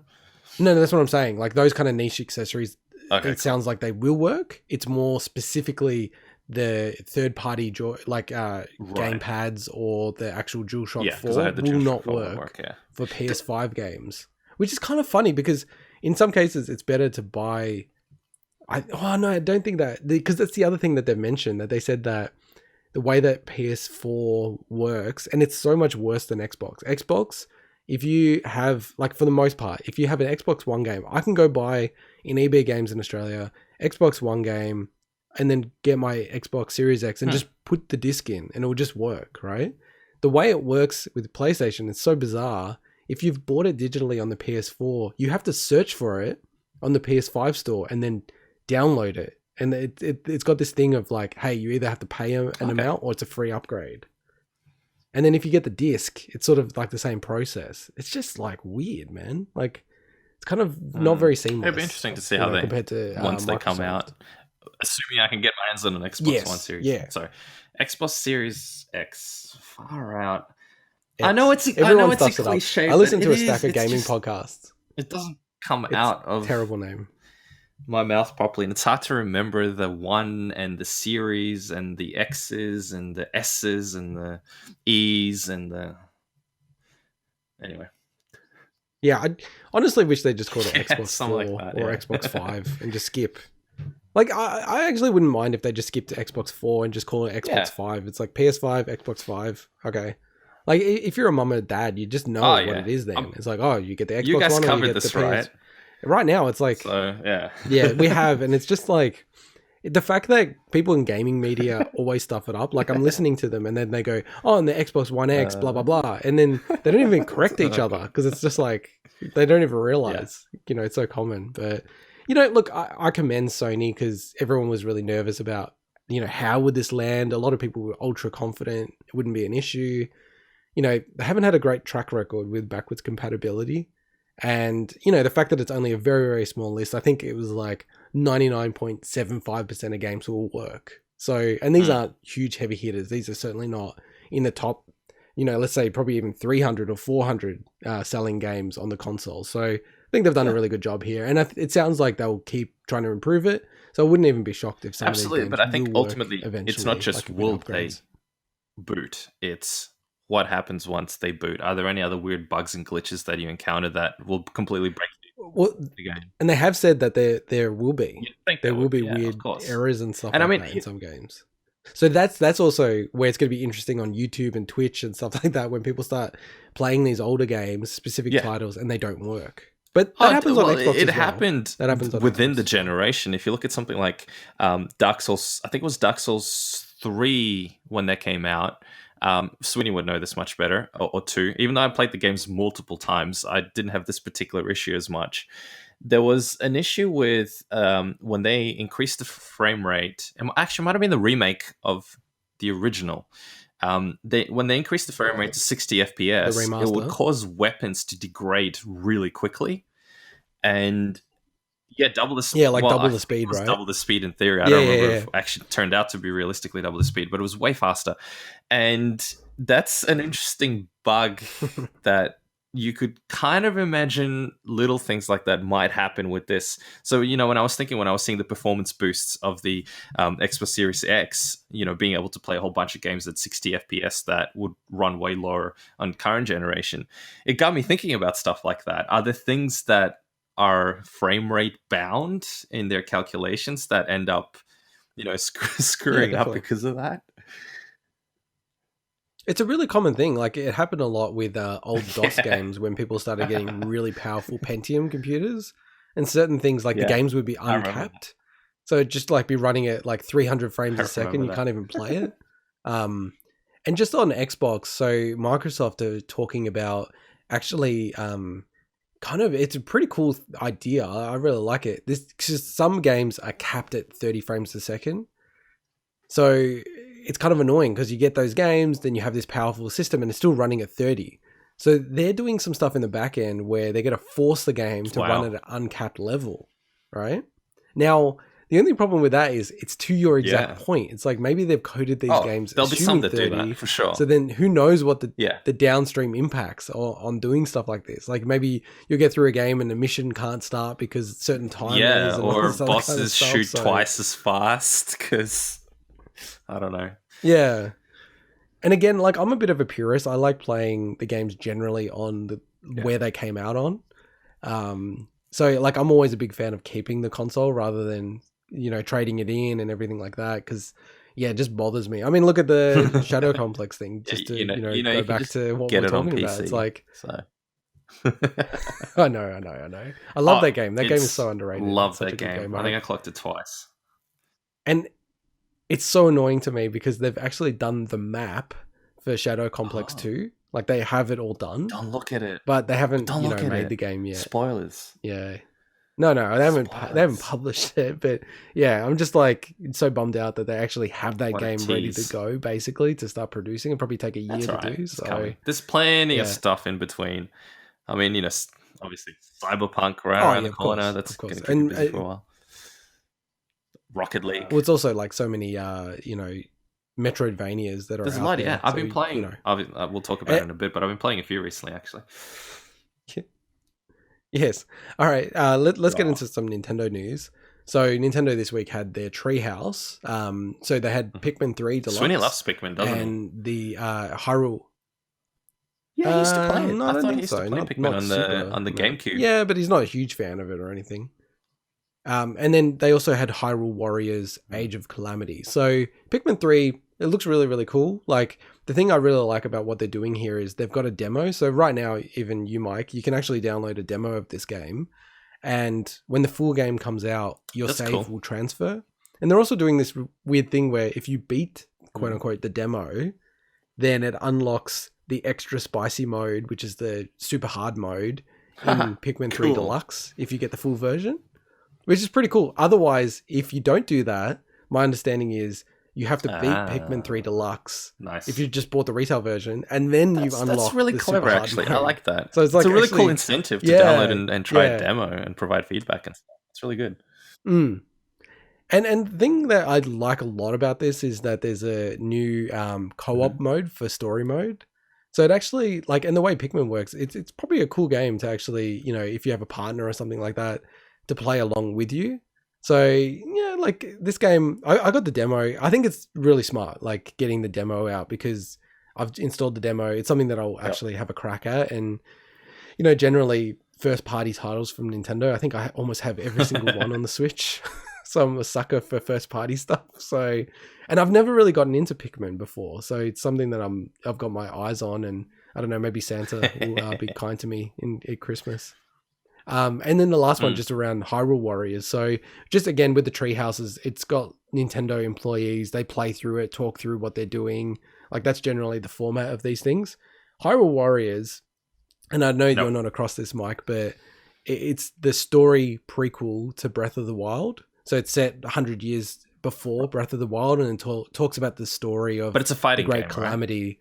Right? Man, yeah. So like Breath of the Wild, obviously, is an open exploration action game, whereas this is a hack and slash Muso. I don't know if you know the hack and slash genre. It's like Dynasty Warriors and all those style games. So it's one of those games, but it actually has a stack of the story of the Breath of the Wild. And in this, we saw Urbosa, and it was in the Gerudo town. And to me, it's like this, it sounds crazy because this is coming out when Cyberpunk 2077 is coming out. I'm like looking forward to this game so much. I think this is my most anticipated game. Wow.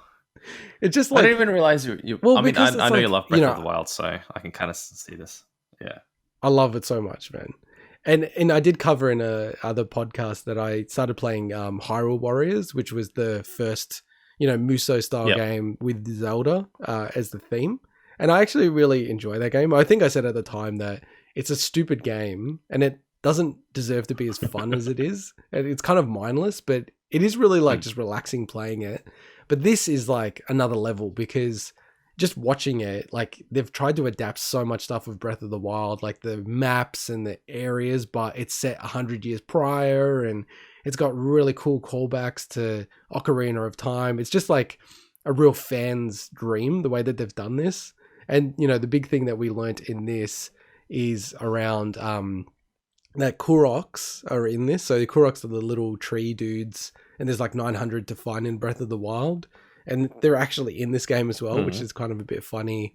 And then it seems like any character that's in Breath of the Wild that is known. So like Robbie and Pura were characters that were in Breath of the Wild. They're in this game. So I just get the sense, because there wasn't that many main characters in Breath of the Wild. Every single character that they've got, they're going to bring back for this game. And no, I'm pretty hyped for this game, actually. It looks pretty cool. So yeah, I'll definitely see if I'll be picking this up either when it comes out or for Christmas. So I'm super keen, but I'm sure you're going to be playing Cyberpunk when this comes Rain, hell, out. or shine. Yeah, because it comes out about the same time. Well, maybe plot twist. I'll just get the Hyrule Warriors instead. Even though Cyberpunk is probably the most. Yeah, I don't think so. I actually can't think of another game that I'm looking forward to other than Cyberpunk. It's probably the number one, like it is for many. Yeah. Like, I'm just thinking off the top of my head, I don't think there's like a lot of games. You know, there's remakes and stuff like that people are looking forward to, but a major one, I can't really even think of any. Like there's Halo Infinite. Like, I know a lot of people are looking forward to that, but we don't even know when that's coming out now. Like next year, but when next year? It could be late next year. I know you guys talked about this already, but it's good if they just take their time and do what they need to do to feel comfortable that they release a game that people will love. So I know people look forward to it, but of course. Another few months and you get a much better, more polished experience. Wait for it. Yeah. Yeah, look, and like obviously, you know, they don't take that decision lightly. Of course not. To move a launch game. Especially the launch game. Exactly, yeah. For me, like, because I don't jump into things when they come out, like I'll play big games. Like I'm gonna get into Dark Souls. When? We've been telling you for how many years now to try that game. I know. It's probably the best gaming series ever made. You know, I mean, subjective, obviously, but Swinny, I think, will agree. So, Oh, I think it's his I'd favorite say game of it's all time. it's absolutely my favorite series. So I guess probably my favorite games. Well, because we've got Game of Some Other Year, which is our funny take on Game of the Year, because we don't play all the games that come out in the year. So we're doing that for 2011, which had Skyrim and Dark Souls, amongst others, come out, and Minecraft all come out in that year. Like, it might be the greatest year of gaming ever, along with maybe like 98 when Half-Life came out and a bunch of other games. So yeah, we are going to go through it, but yeah, I don't know. This Hyrule Warriors Age of Calamity, I'm like so into it, man. When I was watching the gameplay, I was like, oh my god, I'm actually going to stop watching the stuff because I just want it to surprise me when I play it. And then just you know, some more Nintendo news, and this is also I'm super excited about. So Super Nintendo World. So this is the Japanese theme park within Universal Studios, and you know, this was meant to be open this year. I don't think I've mentioned this to you, but we were intending to go to Japan, not to just visit this, but you know, I've always wanted to go to Japan. I went. I've never been. Amazing. And I keep telling you how good it is. Yeah. No, and like probably it's the number one place I've wanted to go, but part of me is, you know, and probably similar to Swinny as well, because he's never gone and he's learned Japanese, is like, I actually want to go for a period of time, like 6 weeks or something like that. And really I had to rush everywhere. You want to give yourself some time. There's just a lot of cool places to go. Yeah, and I really want to experience the Tokyo side, but then also like the countryside and everything like that. And you need a long time to be able to do that. I mean, it sucks with the situation we're in, but you know, hopefully things will improve. Well, yeah, that's the thing. So like, you know, given that this was coming out, like, you know, the Super Nintendo World, and it was kind of like aligning to, hey, let's go to Japan. And then this is coming out. I'm like, oh, well, why don't we wait? Like, it seems crazy to go early and then miss out on something so cool as this. And then obviously with COVID, they had to delay it. They are launching it next year. Nice. So between March and May before the Olympics. So probably not something we'll do next year, but maybe in a couple of years. And, you know, they have announced a deal, Japan, that they're going to allow Australians to fly into Japan. Awesome. Amongst, you know, I think it's like a dozen countries that have got COVID under control a lot better compared to the rest of the world. But yeah, like, you know, this thing looks so cool. Like, there's more and more videos coming out. There's like, it just looks like, you know, a dream when I was like a little kid. Like, this would have been just like insane. I think I would have been like begging to go to Japan if I was a little kid. Please, Daddy, take me to Japan. And then that part of it is funny for me because, you know, my son's now 3 and, you know, we've got a newborn. And, you know, he's actually starting to go, oh, Mario. Awesome. He can recognize the characters and stuff like that. So it's kind of like, I'm a bit like, oh, maybe we should wait a couple of years. Maybe he's about 5. He'd get more out of it. Yeah, and then at least he'll remember. And he'll get more out of it. Exactly. And it'll be... imagine for him, it'd be so sick. And he'll probably it's like going into the game. He'll probably play the Switch and stuff by then as well. And, you know, muck around with it. So yeah, maybe. Yeah, no, exactly. So yeah, I'm glad that they've, you know, reset the date. It looks really, really cool. I think it's going to be ultra popular. And my understanding is they're going to do one in America as well, in Florida. So we'll have to go visit there. I know my wife is a massive Disney fan and she wants to go to Disney World, which is, you know, obviously in Orlando in Florida. So given the situation in America, I feel like that will be a couple of years post-vaccine that we'll be even thinking about going over there. Or even allowed to, right? Because we can't even literally fly there at the moment without exemptions. So yeah, so I'm looking forward to this Super Nintendo World. It looks really, really cool. And then just the final Nintendo news. And this was more just like, for me, shocking that, and I'm guessing you haven't been following this whole FIFA situation, but you know, EA has not been given a lot of love to Nintendo and in particular the Switch. Like many of the titles that they could have brought across haven't. Like, I'm shocked that they still haven't brought The Sims. Yeah, to it'd be perfect because I feel like would just go gangbusters. Like they would make so much money on that. And they've publicly said they just don't like the Switch and like what Nintendo does as a platform generally, like in coded language. Like I'm translating. So they released FIFA 19. People were like, oh, you know what? That's good. They've actually done a version of it. It's like you know, it's the downscaled version. It's not the latest engine. But, you know, for people who have only got the Switch, it's something to play. Cool. So that was FIFA 19. Then FIFA 20 came out. And they had a line in FIFA 20 which said basically it doesn't feature any innovations from FIFA 19. So essentially what they did is they released a version of FIFA 19 just with an updated roster and called it FIFA 20 and sold it for full price, right? This year, everyone's like, okay, well, they can't do that again. FIFA 21. They literally did it again. But this time, they said it doesn't have any innovative features since FIFA 20. Wow. Right? And this has already tricked people because Swinny mentioned this to me and he goes, look at this. This is unbelievable. They haven't done anything since FIFA 20. And I'm like, this is so dodgy. They haven't done anything since FIFA 19. Because if you go to FIFA 20, they also say it doesn't do anything since FIFA 19. So they've done a roster update for 2 years in a row and charged full price to everyone. Right? And to me, this is unbelievable what IGN has done. Because like, let's be real. IGN is a big company. Like they always give like FIFA games 10 out of 10 or 9 out of 10. Like, you know, how are these games getting like such insane high scores other than they have a close relationship, they get a lot of money for advertising. You know, it's not very independent. Yeah, and I mean, right? It's also, if you assign a person on the team who loves to play those games, it's genuine in that sense. They do give it a 9 out of 10 because they probably think it is a 9 out of 10. But it depends who you ask. It's not like everyone at that company will think it's an amazing game. No, correct. And it's like, you know, who they assign, you know, what do they historically give? Like, I just do not believe for a second that they're doing fair reviews for a lot of these massive games. But I was shocked to see with the Switch, because other smaller outlets have done this with FIFA 20. They blew it up. They said it was like crap, right? But IGN came out the other day and did their review for FIFA 21 on the Switch and gave it 2 out of 10. Wasn't like, the joke comment the author wrote that if they're going to copy the game, I'm just going to copy my review from last year as well? But I was like shocked at this, man. This is pretty controversial for IGN to do because, you know, like even when I went on the IGN page, they were actually advertising FIFA 21 all over it. Like it was their, you know, sponsored not the Switch version game.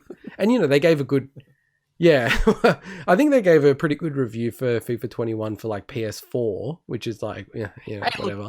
They're probably, like I was just obviously like, shocked for the type of games that they are, they're good games. It's not something you and I actively play, but I can imagine someone who does play those games, absolutely rock solid.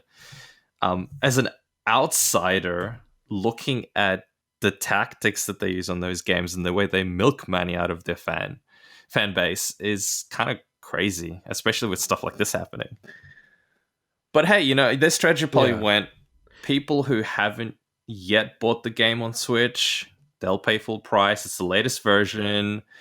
People who already have it, if they want to pay it again, just because maybe there's a couple of roster changes or whatever, go ahead, do it. So I just quickly checked. They actually did give it 7 for the PS4 version, which is pretty brutal, to be honest. They normally, and like I said, this is like their main badged advertisement. So this is going to cause a lot of issues, man, with the business side of IGN and the editorial they have side integrity? I'm on the same page as you.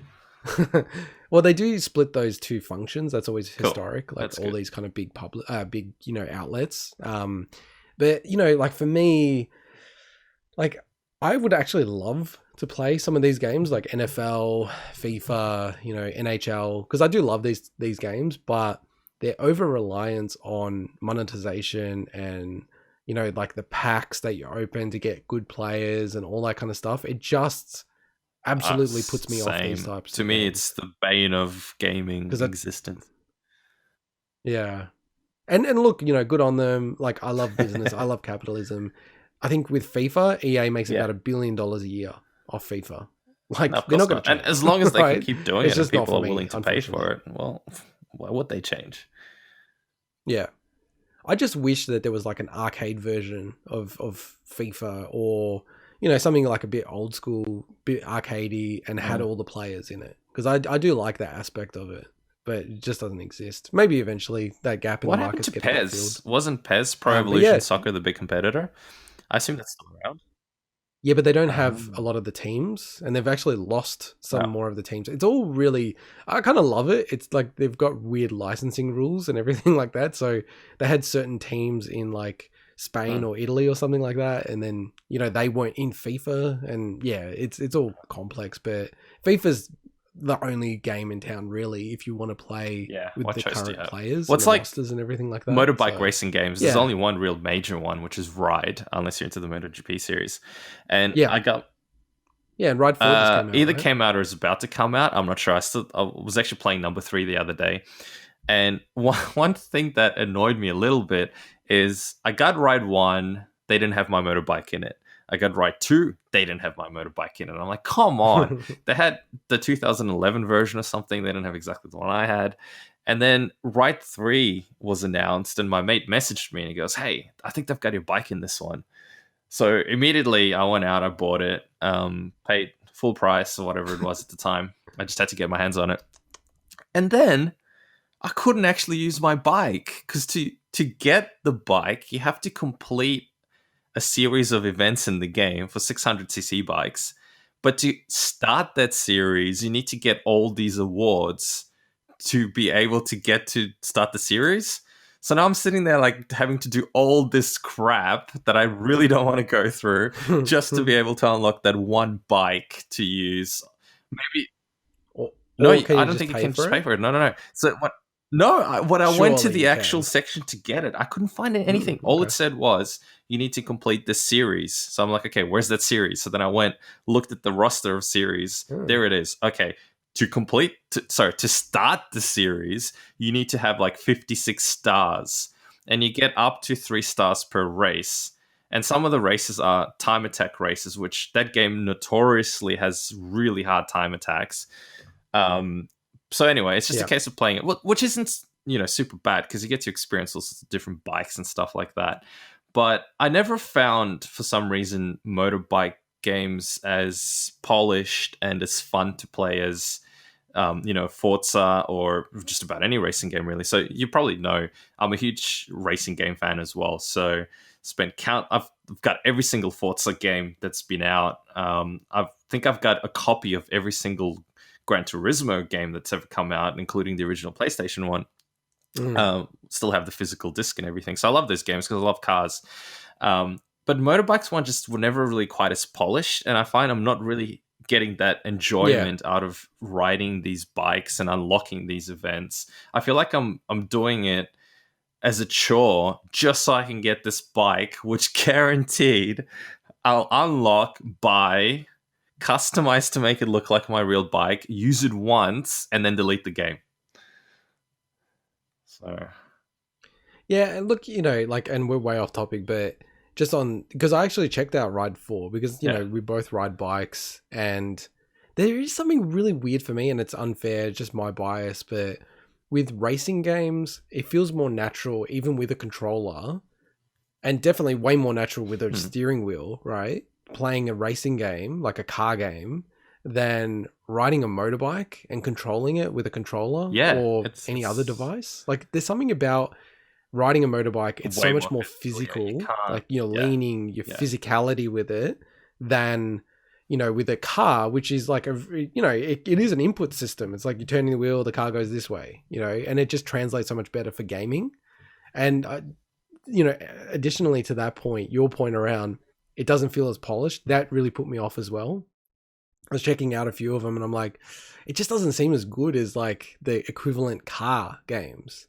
Like, they look so incredible. Absolutely. Like the Forzas physics engine and things and everything. like that. Yeah. Whereas these games, they're really, really good, but they're just sort of it is. double It is. A or something compared to smaller like developers. that AAA level, I think obviously the budget would be significantly less. It's a smaller market, probably. Yeah. What I always dreamed of is if they could release a motorbike DLC for a game like Forza. I would just love that to bits. But yeah, just do you think that's that'd be cool. The That'd graphics, be cool and I know the game engine would be different, but I mean, being able to customize the game engine to take advantage of what they've already built up on, it'll be sick. I'd love that. Yeah. Well, let's jump into this this really niche story.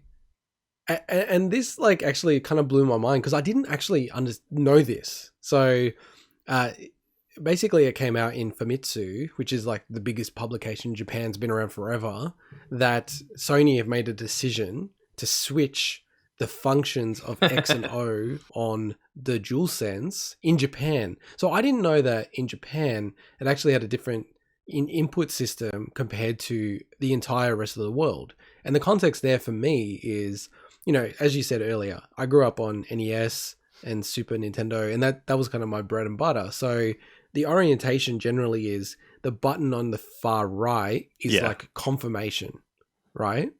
Which is the A button in Nintendo world, right? And to this day, it's still like that. So on the Switch, most games and the core console itself, A, which is the button on the far right, is confirm.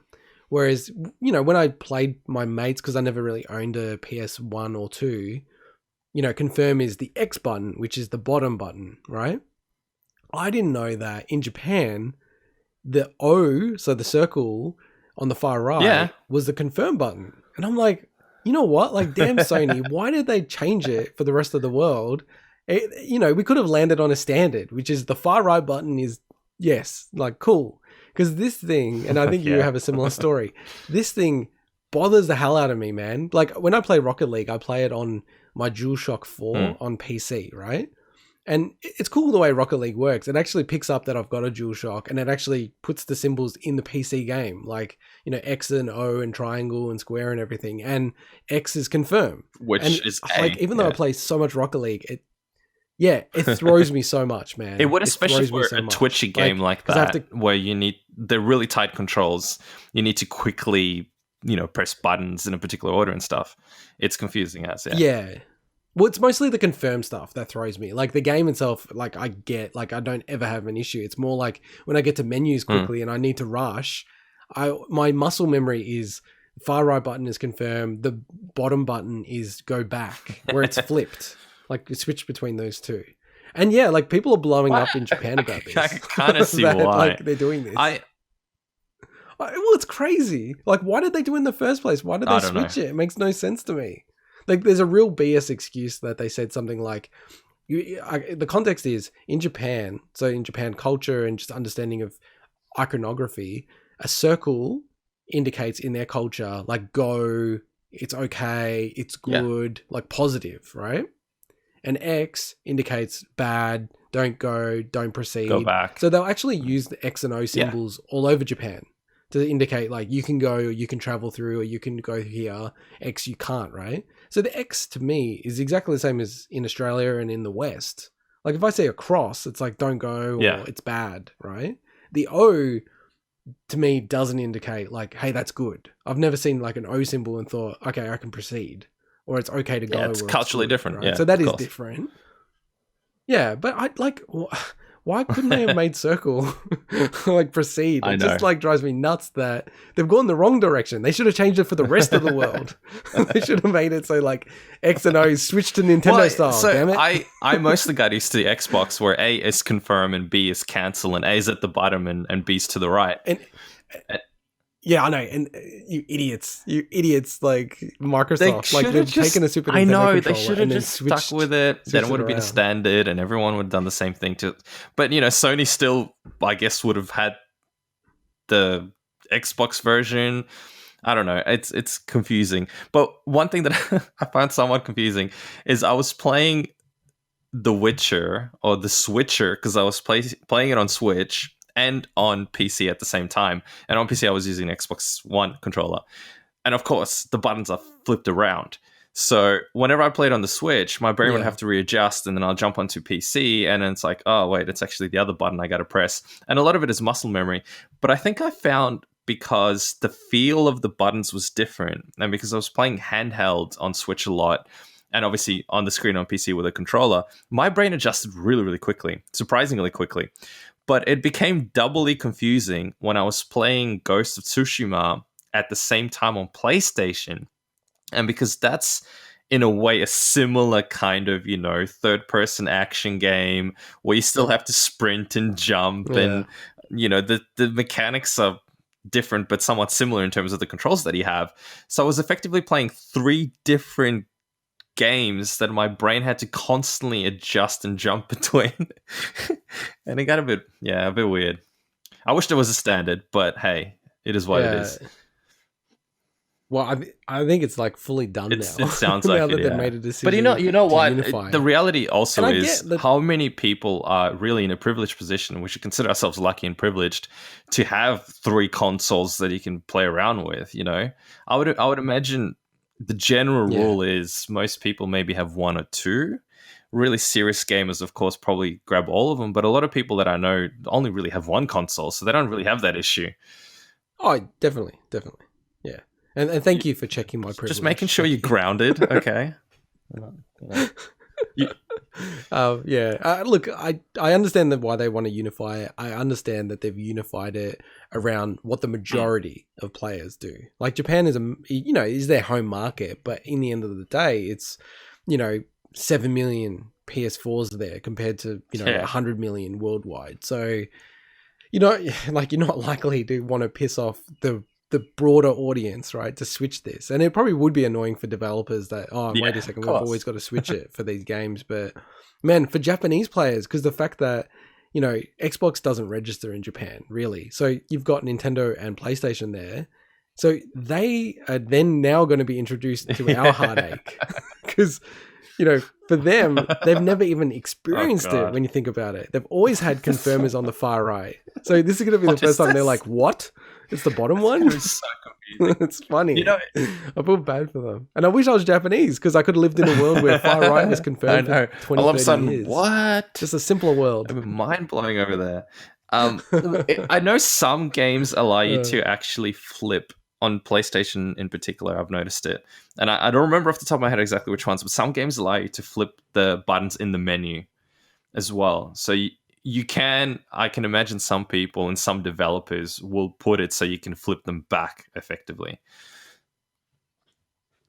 Well, I'm actually really surprised that neither of the manufacturers had, and Nintendo's actually done this, where it's got a system level that's remapping really good. of the buttons.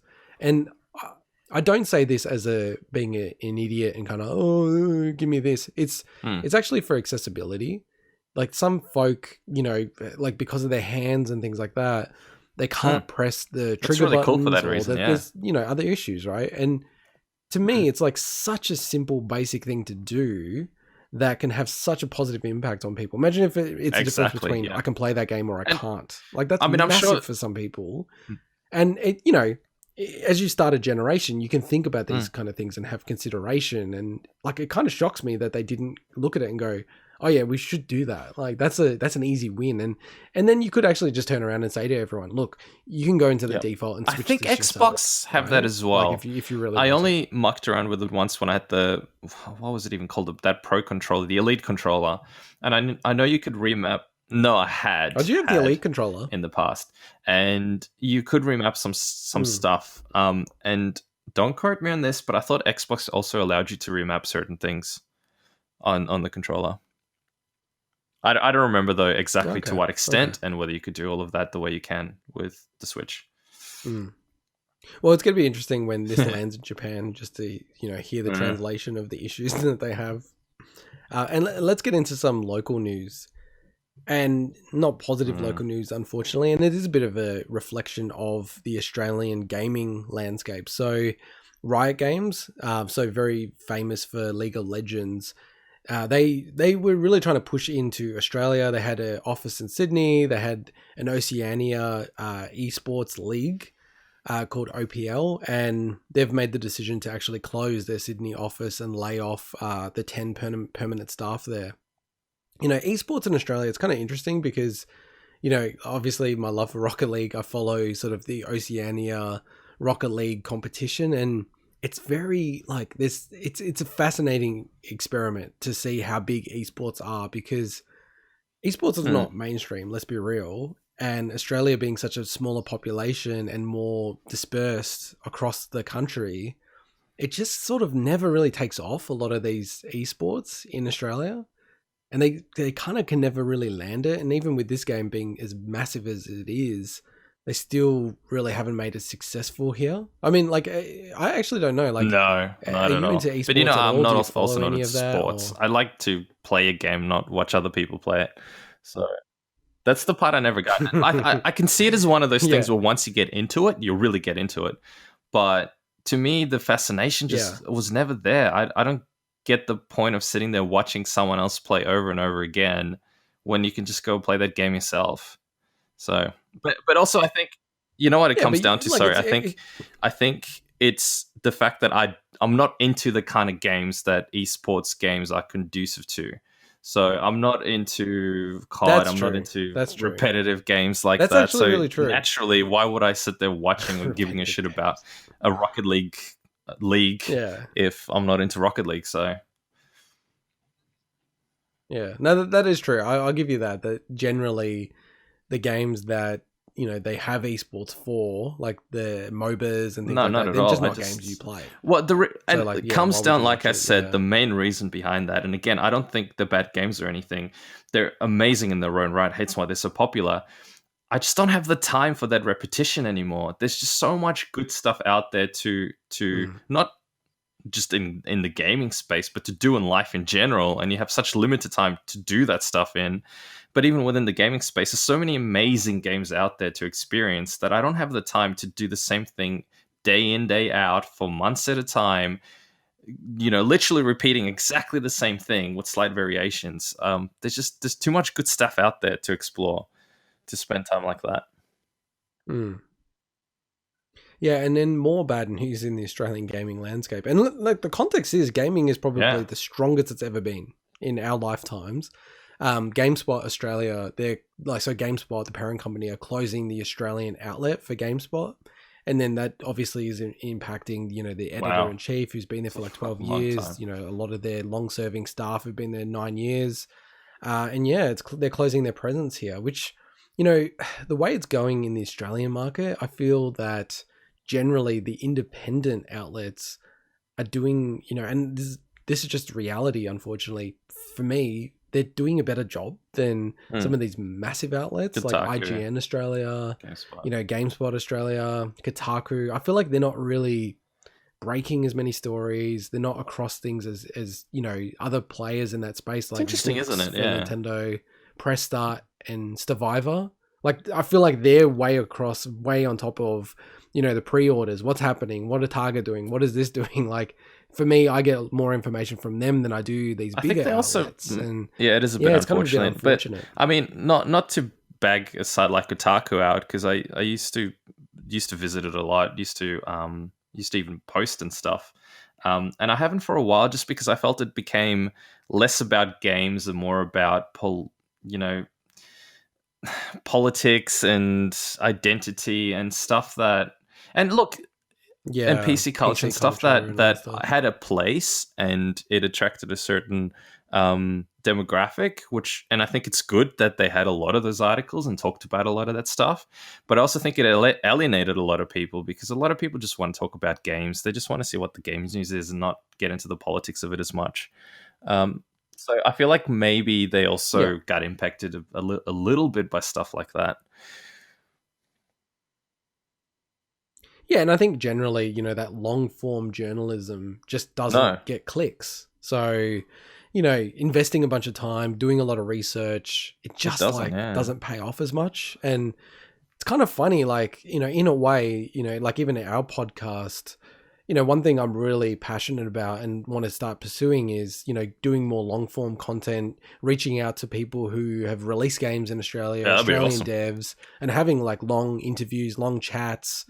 Because you can, and we're not like, it actually makes sense for the format. Whereas having a really long article and interview with one of the Hollow Knights developers, who they're Adelaide-based boys, it kind of, no one's going to click it. Whereas if you're listening to it, you're at the gym, doing whatever you do, cleaning. It does, but isn't that kind of a sad reflection on society in general, that our ability to focus on something and focus on a single thing, it just doesn't exist anymore?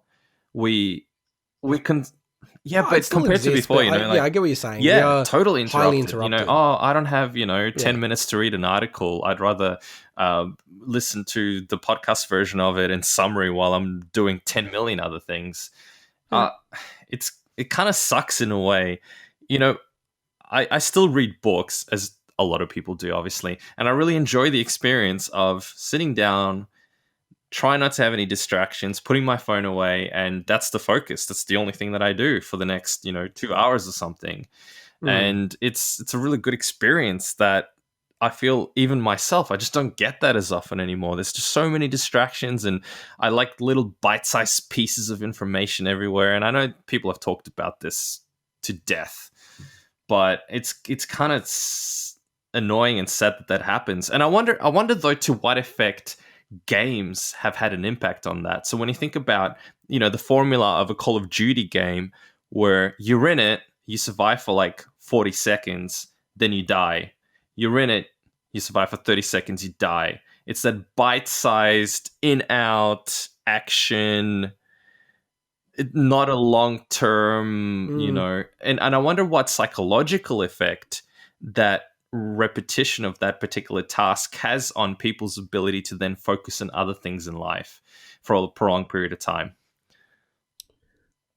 I think games probably very minimal compared to absolutely, the phone. You're right, yeah. And like when I say the phone, smartphone, I think like, the introduction of smartphones about 10 years ago has had like that, and then combine it with social media. And then one thing in particular with social media that I was always very, like I was always, I think my view on social media. I was always a bit wary of it always, just because, there is a very superficial nature to social media that like the whole thing is engineered about superficiality. And then the change that they made to it, and it's all about, getting engagement and making money. And I get that. I'm not blaming that. Like they're going to do them, and that's, what makes sense for their business. But the thing that really worried me, and I remember when they made this change and I was really like disturbed by it, was when they stopped showing you, and all the social media platforms do this, when they stopped showing you unadulterated posts from people. So, hey, I've got 50 friends, or 150 friends is the average on Facebook, and I just see a timeline of all the posts that they're posting. Instead, they have an algorithm which shows posts that I'm more likely to like or engage with. So really hate, anything that gives me a reaction. Like that's literally the model. That gets retention. How do I get a reaction out of this person? It's about keeping you on there to keep scrolling. Correct. To give you those ads. And for me, and for me, when I saw that, I was like, wow, this is so scary, because my analogy is always, there's a village idiot in every village, right? And it's like 1 out of 150 people is a village idiot, right? But generally in society, for like 100,000 years we've been around as a species, they're isolated, and the rest of the society puts pressure on them to go, well, you're crazy. You've got these crazy views. You're not like normal. And to me, that's actually a positive thing. It suppresses extremism in that way. And when I say extremism, I mean on the left, on the right, on all those political dimensions. Now with the way that these social media platforms work, it actually connects through algorithmically these village idiots together to a point where, they actually think, other people agree with me. They're saying that. It's even more extreme than what I'm saying. I'm like the normal one here. You go down a rabbit hole after that. And you keep getting content that is the same, and it supports your views, and you just keep getting the same thing, and then you stay in your bubble, because why would you get out of it if that's all you get? Yeah. And I'd really be careful about getting too political, but even recently, because I'm originally from Melbourne, and my parents are in Melbourne, and most of my mates are down there. Like there's some issues with the government, whatever you want to decide and your views on it. It's just the thing that annoyed me was my mum was talking about it, and she's like, oh, everyone's really against the Premier on this. I'm like, no, Mum, no. Exactly. You are seeing all the people that agree with you, and you're then thinking everyone's against him. It's like, no, not everyone's against him. Like, I'll reserve what I believe about it, and I think you can have a view either way, but it's a very dangerous thing, and that to me just crystallizes. Of course, that's exactly what's wrong tribes. With it. Like that, you have this situation. It's scary. Yeah. So I think those things. Sorry, this is a long bow, but I think the combination of smartphone, I can use that anytime. I'm constantly distracted. I'm constantly picking it up, and then the social media connection there is just obliterating people's attention. I wouldn't say it was spans. the genesis. I'm sure other things before that, slowly changed the way humans interact and the way they think. But absolutely, the phone was probably the biggest impact. But back to gaming, I think you were going to talk about what's in the bargain bin this week. Yes.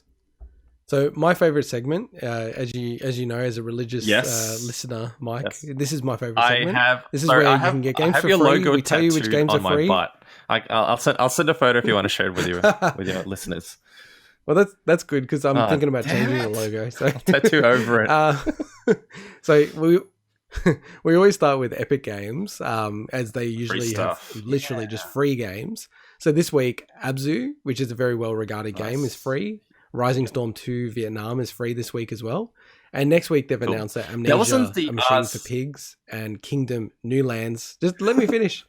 Amnesia, A Machine for Pigs, and Kingdom New Lands Nice. is free next week. So keep an eye out. No, I was going to say, those. What were you going to sorry, say, Mike, I before love you rudely interrupting you. interrupted me?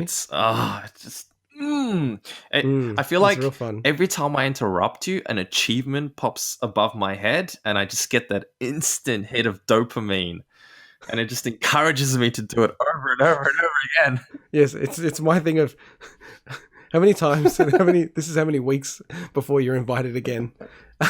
Were you I was actually going to talk one of the about games when Amnesia. you So interrupted me? I have played Amnesia, and Mm. there was a really cool video that I watched on Ars Technica. It's the War Stories series, and that's the one where they talk about, they get developers of a whole bunch of different games, and they sort of talk about a challenge that they faced and how they overcame their challenge. And one of them was on Amnesia, and since you saw it here, and I thought it's an interesting little tidbit for someone that may not have played the game.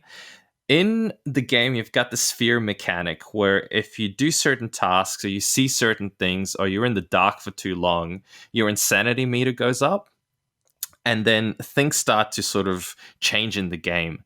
And there were even some hints that say, certain things are harder in the game. But what the developers realized when they were building the actual game is that it was making the game hard to play and unfun when you were hitting these high levels of insanity.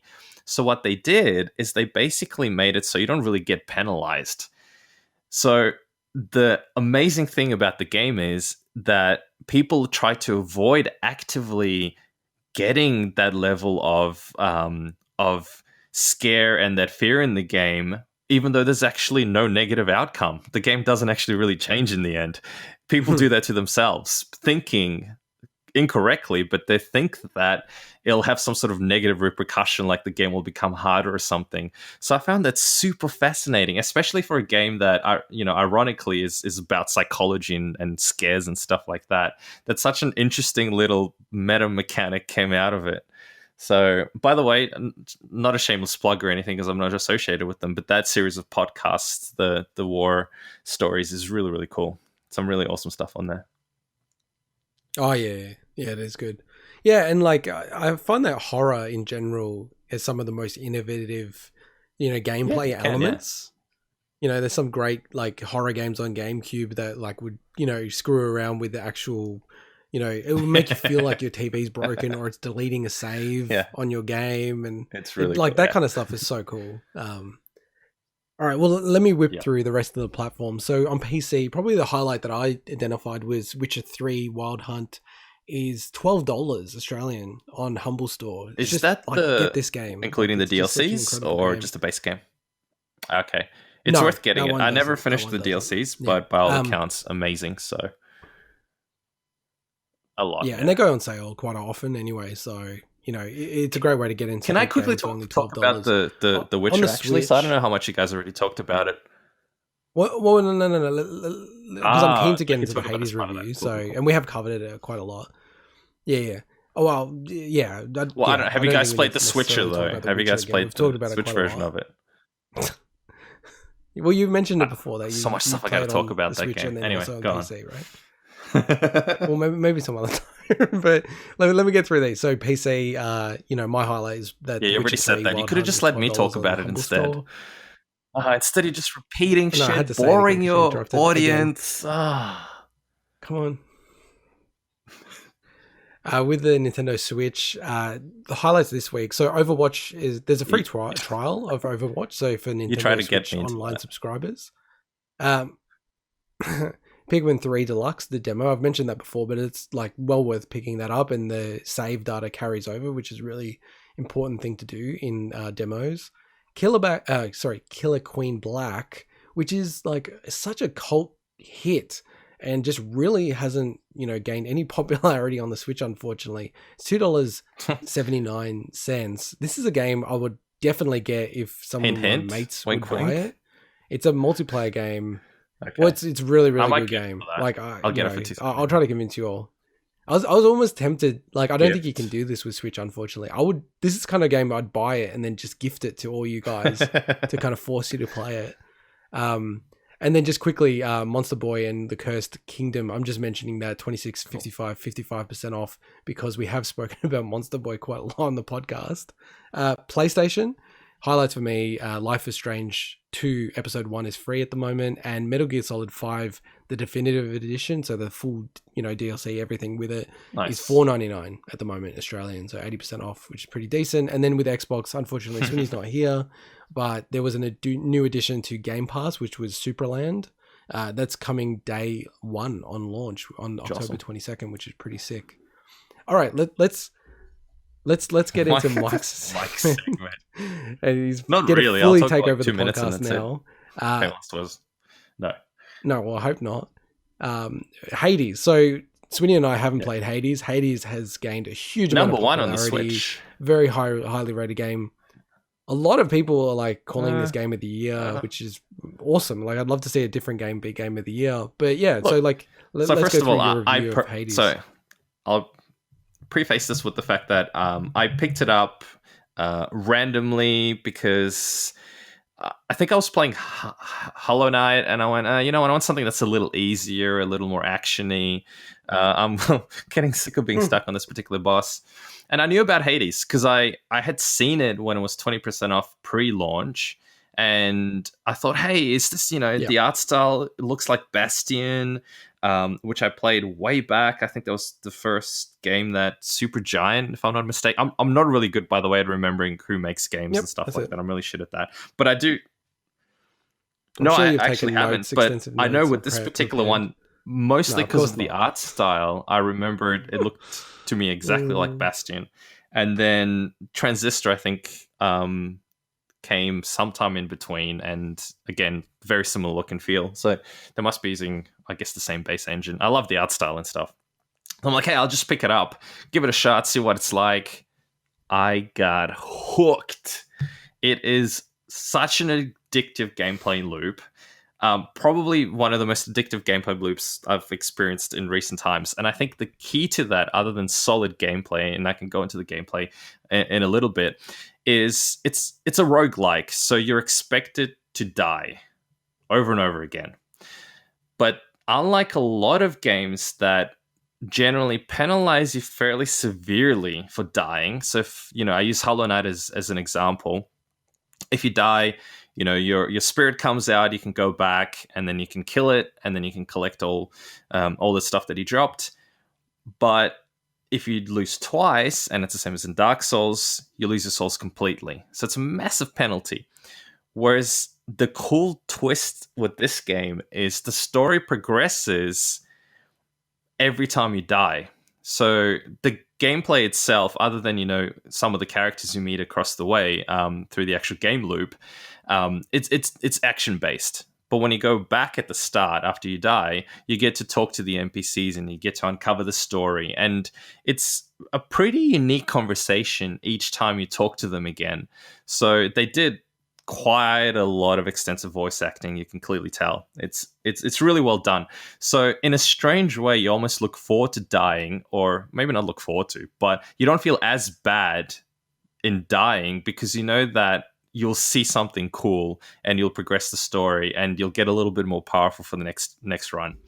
So I loved that mechanic. It's one of the coolest things that I've seen implemented. I think the closest thing recently that I played that was kind of like that, but it didn't really have the same story aspect, was Dead Cells, which Hades kind of, I don't know if it's inspired by Dead Cells. Dead Cells has been around for a little while, but it's a very similar concept. I mean, it's the same concept that a lot of roguelikes have, where you play through the game, you're weak at the start, you randomly get weapons, so every playthrough is technically different, purely from that aspect in itself. Randomly generated rooms and stuff as well. And then you die because you tend to not be powerful enough. You don't know the game yet. And you get certain upgrades that you can permanently use to boost your character. So in theory, the next round that you play should be a little bit easier, and then you keep doing it and it should get easier every single time. One of the cool mechanics that they included, and I actually only saw it after I died about 25 times. So I'd done quite a chunk of the game by the 25th time. I hadn't clocked it yet. I got to the final boss maybe 3 times in that amount. Is a concept of God mode. So you can go to the options and you can enable God mode. And what that does is it makes you 20% less, I guess, or to put it another way, you take 20% less damage. And then every time you die, it increases the amount of damage that you can withstand all the way up to 80%. So if you struggle at the game, you can enable that. And as you keep dying and dying and dying, you slowly, the game becomes easier in theory.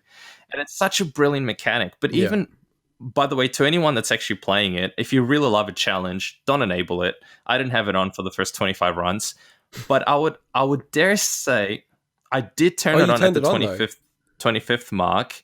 Only because I felt like otherwise the developers could have maybe been a little bit more rewarding with what they give you to be able to upgrade a character between runs.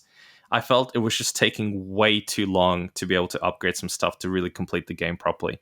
And again, as much as I love those kind of games, and I've said multiple times in this podcast already, I don't like repetitive games like that. This is the ultimate repetition. I interrupt you?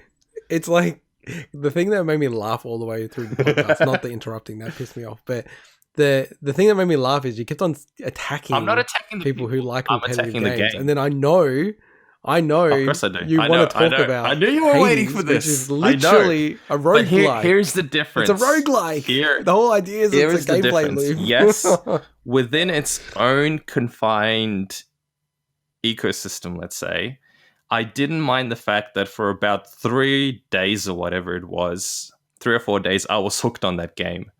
Even my girlfriend goes, because I was sitting there in bed playing it at about 2 a.m. one of the days, and she's like, "Is this what you used to do all the time before you met me? Just go home and play Xbox?"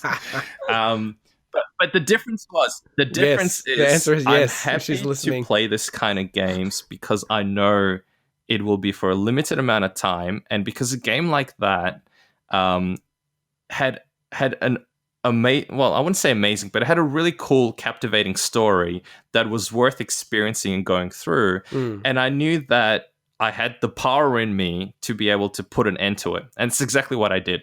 So, dude, it is because I in the past, I struggled with that. I have to say, I really would. It'd be so hard to put it down.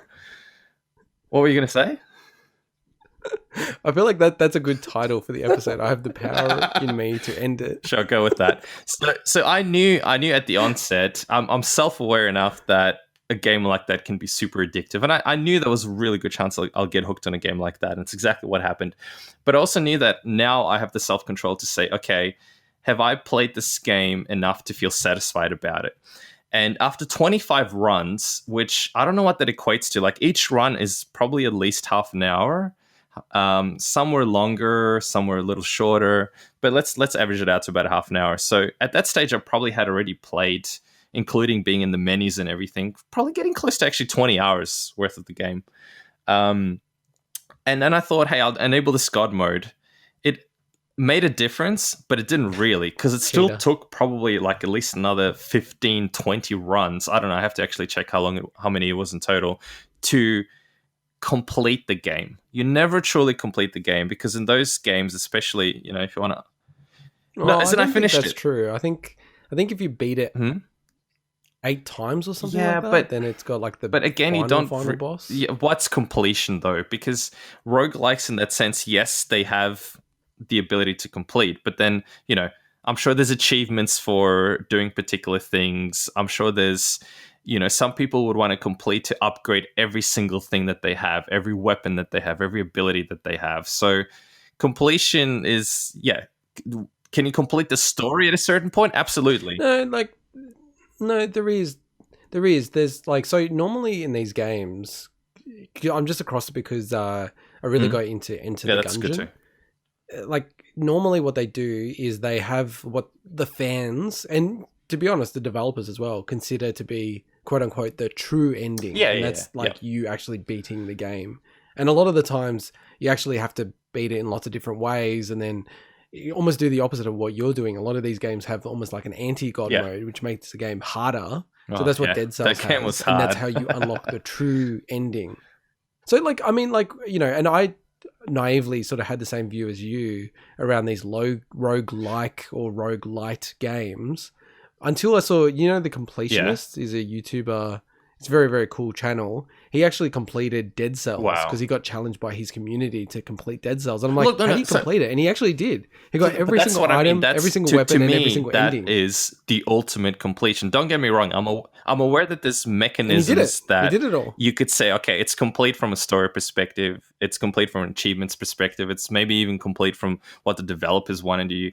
But in a game like this, you could spend probably hundreds and hundreds of hours trying to actually unlock and finish everything. Oh, yeah, definitely. Definitely. So I told myself, back to the story, that, okay, I will complete what I feel is the story, meaning beating I guess it's not the final boss, but it was the final boss that kind of finished the loop in a way. I completed the run properly. Completing the run. And yeah, if you complete I'm the same as you. Like, I consider it, if you complete a run in a roguelike or roguelike, that's kind of like you've beaten it. And that might not be the true ending, but I feel like, hey, you've done it. You know, you've done a run successfully. You didn't die. Great. It was like, that's kind of winning. To me, in the end, it didn't. I mean, there was no achievements that popped out. There was nothing like that. I just felt, okay, I completed it. I feel complete, if you could put it that way, and I feel content that I got what I wanted out of this game.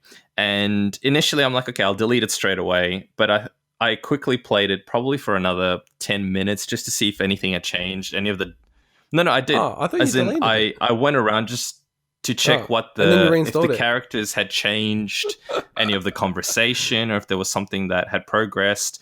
And of course they did. They reacted to what had happened. And then I went, okay, cool, that's it, done. And I just deleted it. So amazing experience. Highly recommend it if you feel that you're capable of keeping it at bay. But as a warning, it is the kind of game that, because of that really addictive loop, and the fact that even now I know that there's more story, because you finish the story and you get to your goal, which I won't spoil what it is, and then there's a very strong hint that to progress that part of the story, you need to keep playing the game multiple times. So I didn't really finish the story per se. I'm just going to go check it out on YouTube. But you know, I spent 30, 40. I need to actually check exactly how much, but I'll probably estimate like 40 hours on that game. And that, to me, that's enough. I want to move on to the next thing and you know, finish Hollow Knight and see what else there is. Yeah. But really solid game. Highly recommend. That makes sense.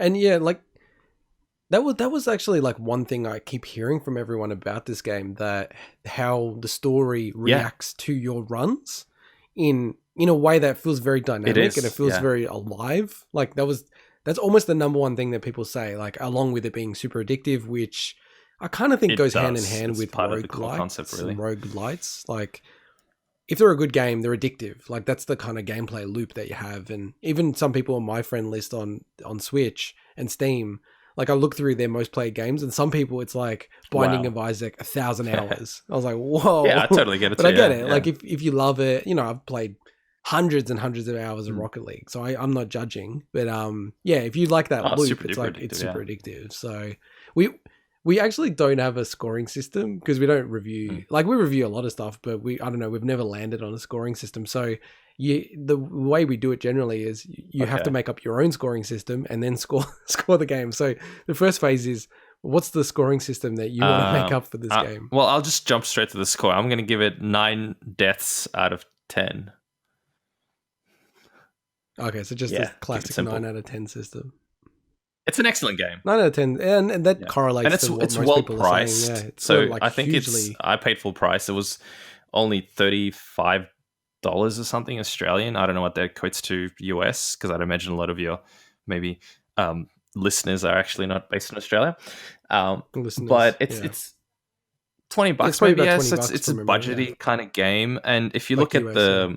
the dollar per hour that you could get out of this game, it's really good value. Oh, Even if you yeah. just play it through Yeah. once, it's a really, really good value. So, yeah, solid game for the price. Yeah, it seems like if you like anything in that rogue-like Perfect. / light Oh, absolutely. genre, It's you're gonna so like this game. polished. They've Yeah. taken all the concepts out of previous ones. And to me, so I played Dead Cells when it was originally on early access, and it was still relatively limited back then. Yeah. I Oh, bought it did on you? early access. Gosh, I don't even remember when. It was maybe something like that. Yeah, 2017, it I feels think it like came out on 2-3 early years ago that I access. bought it, back when Yeah. I was living in the previous place and stuff. And I really enjoyed the game. I enjoyed the loop. It wasn't as rewarding, and I found the problem that I had with it is because of the limited time that I felt I had, it wasn't rewarding enough to unlock enough stuff to feel worthwhile. I felt like I just had to do so many runs until I got something tangible enough to feel like I made progress. And at the time, it was hard to really get to some of the areas. I'm like, am I missing something, or am I just really shit at this? And I don't feel like I was shit at the game. It was just very unforgiving in certain parts. And the concept's exactly the same. So, like any roguelike, or most roguelikes anyway, you randomly get drops and abilities through each run. So every run is kind of different in that sense. And I think Hades has taken that one step further, where you get a selection of different weapons, but the abilities that you get within the game alter the gameplay quite significantly. So I won't go into massive details, but basically you can get an ability that, you know, changes your special ability. So instead of one normal attack, it's 3 different types of attacks. Or your bow, instead of just shooting in one direction, splits into 3 arrows that go, you know, in 3 different directions. Those kind of significant weapon changes, and it's random. So you could get one run where, unfortunately, you just get upgrades that aren't really great, or they're not suitable to the way you generally play the game. And in another run, you might get something that just, it's so perfectly cohesive with the way you play and the weapons you've chosen that you just rip through all the enemies. And like the last run that I did with the boss was almost a 180 compared to the run before that, where I had lost someone like halfway through to one of the bosses. I just didn't really have good equipment. And then right after the next run, I happened to get really good upgrades that I got to the final boss, and I still had you don't get lives per se, so you have a single life, but you have this concept of being able to revive to a certain amount of health if you die, and you can upgrade that to I think 2 extra ones is what I had. I don't know if you can go higher than that. You can get up to 3 with the special items, so you can effectively preserve life. Like Yes, reserve you can life or something. survive up to 3 deaths. And normally, you know, I'll run through all those well before the final boss, but I was at the final boss and I think I beat him with all of them intact. So just the build that I had was just perfect. So there's a huge element of randomness, not just skill involved, but I think that's what keeps it fresh, because unlike a lot of other games, I felt like every time I started the run again, I was looking forward to seeing what new ability I unlocked. And through the entire process, I was still unlocking stuff. There was still stuff that was new, like a new ability or a new move or something that I hadn't actually seen the entire time. So it's really well adjusted, polished, amazing game. No, like it's definitely a game that I've got a keen eye to play. I might buy it when it's on sale again. Like, and it's cool how they launched it on sale. I must admit, for me, I'm not a really big fan of pure rogue like games where, you know, that real element of you're not really progressing between runs. I like this style of game where it's still got those elements of randomness, but you are building, like, you know, you're unlocking abilities or, you know, weapons or these type of things. So then future runs are going to be easier effectively. And you're also increasing your skill through time. So sort of like the game should become naturally easier, which it does, over time. It's I do really like well that polished. type of element. They've thought about this really well. Because I always just kind of feel like, oh man, like I'm not progressing here, or like, you're just going back to square one, and it's like you've gained nothing. And then you just turn the game off. That run, which It for puts you everything. off and, and everything I've heard about this game, given that like you actually do get stuff, and then also the story itself reflects. It rewards you your for the prior runs, which is such a repetition cool really, idea. really well. And in a genuine way as well, not in a forced kind of gimmicky kind of way. For once, I actually played a game where I felt rewarded for dying and repeating the same thing over and over again, just because it sort of genuinely revealed more of the story and allowed me to experience things differently each time. So it's just brilliant. It's really well thought out, very polished. And it's funny about the whole God mode thing, because I know Swinny would never switch. Well, to he would if there's mode, no achievements, and then beat the game. Like maybe he might do it after beating the game, but he would never do it. Look, I felt like that too. By the way, sorry, I felt, ooh, should I do this? I feel like I'm cheapening out. But then I thought, you know what? It's actually the concept of it is it makes sense in the game that you're playing, if that makes sense. Because it's not like it makes the game easy. It makes it a little easier, but gradually easier. So it still takes you many runs to be able to actually beat the boss and finish the story and everything. It just doesn't take you the insane amounts of runs that it might take you otherwise. So if you value your time, I feel like genuinely you're not really cheating yourself, because in the end it's about cheating yourself, obviously.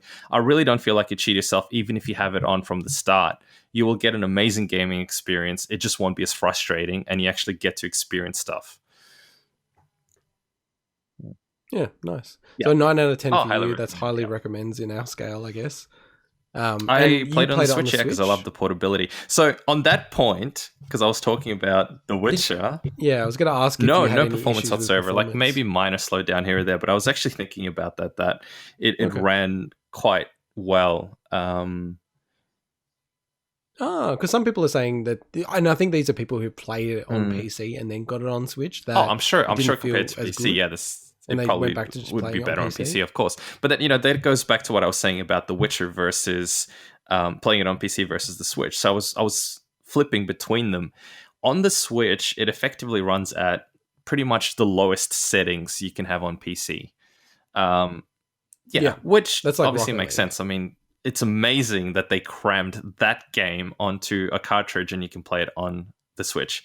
But I found myself enjoying it in a way more on the Switch, because I mostly played in portable mode. So I wouldn't have played, I don't think I would have enjoyed it as much if I played it on my TV, let's say in docked mode, because then I'd be like, what's the point? I might as well just jump on the PC and play it on there.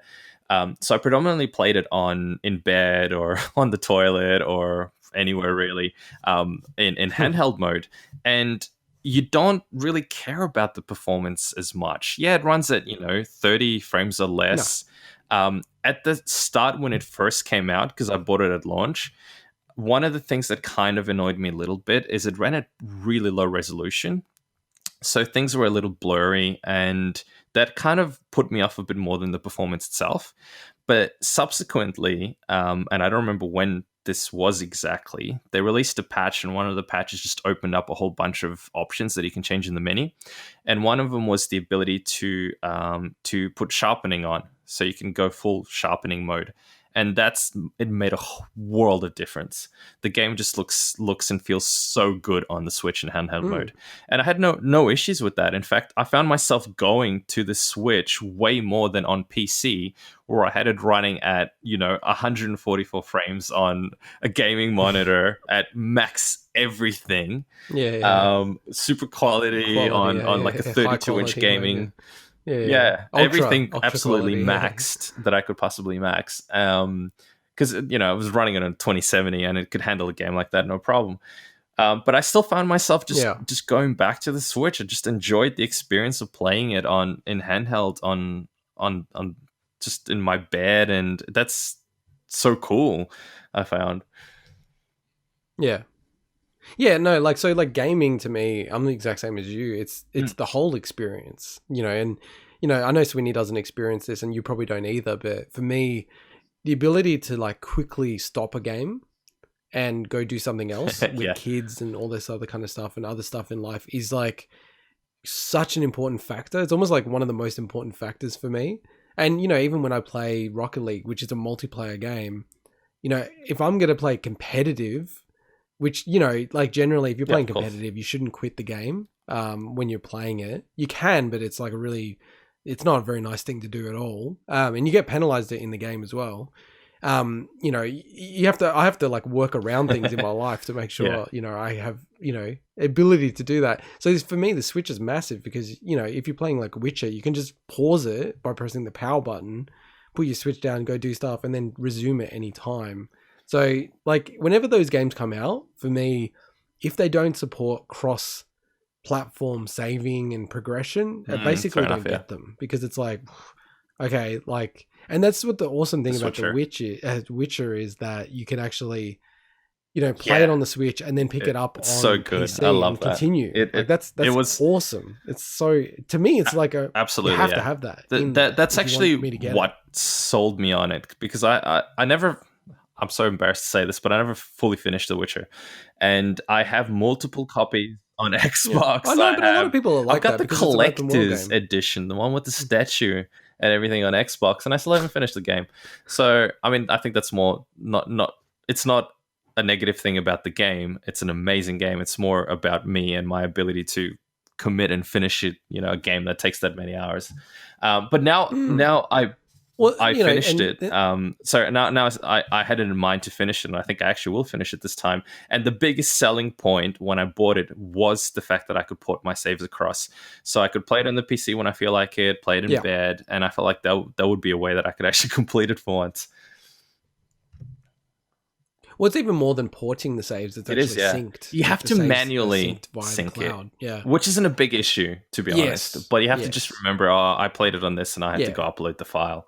It's a really minor thing. Yeah, and I'm kind of okay with that because the Switch is so portable. You could have it on your desk on your PC anyway, like, and quickly do it. Yeah, and just on the ending and like getting to the end, I mean, that is something that we covered previously, but just that CD Projekt Red, who made The Witcher 3 and then are making Cyberpunk 2077, have made Cyberpunk 2077's main campaign shorter because they've got the data, and it just said a lot of people played The Witcher a lot, but they didn't finish it because their perception is it's too long.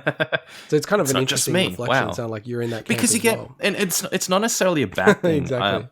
It's a bad thing in the sense that there's obviously certain things that unfortunately you don't get to experience because you never go far enough into the campaign. But I still spent hundreds of hours on that game. Probably it's the same as someone like Skyrim. I probably spent 300, 400 hours in that game in total on different platforms, including the Switch, and I've never finished it. Like I just on the Switch, I reckon I probably put 100 hours into that game. And I'm not even close to finishing the campaign, but it didn't matter because it was such a sandbox kind of game that you could go around and experience all the side stuff and create your own little journeys and stuff that it didn't really matter that you didn't finish the main quest. The only thing is, you missed out on probably some really cool gaming moments that were very scripted and finely tuned that you don't get in random encounters and stuff like that, just wandering around. But you can always look that up on the internet, I guess. Yeah, nice. So recommendation from Mike and Big Week in Gaming for Hades. Just getting to our outro. So just a reminder, next week we're actually going to be reviewing and covering Donkey Kong Country 2, Diddy's Kong Quest. So Mike, if you do want to play that, like, we can have you back on to discuss that game. So it's available on Nintendo Switch Online, and Swinny has sent me a photo and he is playing it in the hospital and progressing through the story. So, and I'm playing it on like an original sort of Super Nintendo setup. So I can't use save states or anything as I did with Donkey Kong Country and cheated my way through it. And again, if you want to help out the podcast, reach out to us at Big Wig Pod or through the YouTube comments. We reply to everyone. And if you want to see the podcast grow, make sure you share it with some friends and give us a 5-star review, as it really gets us out there. Bye. With that, bye-bye.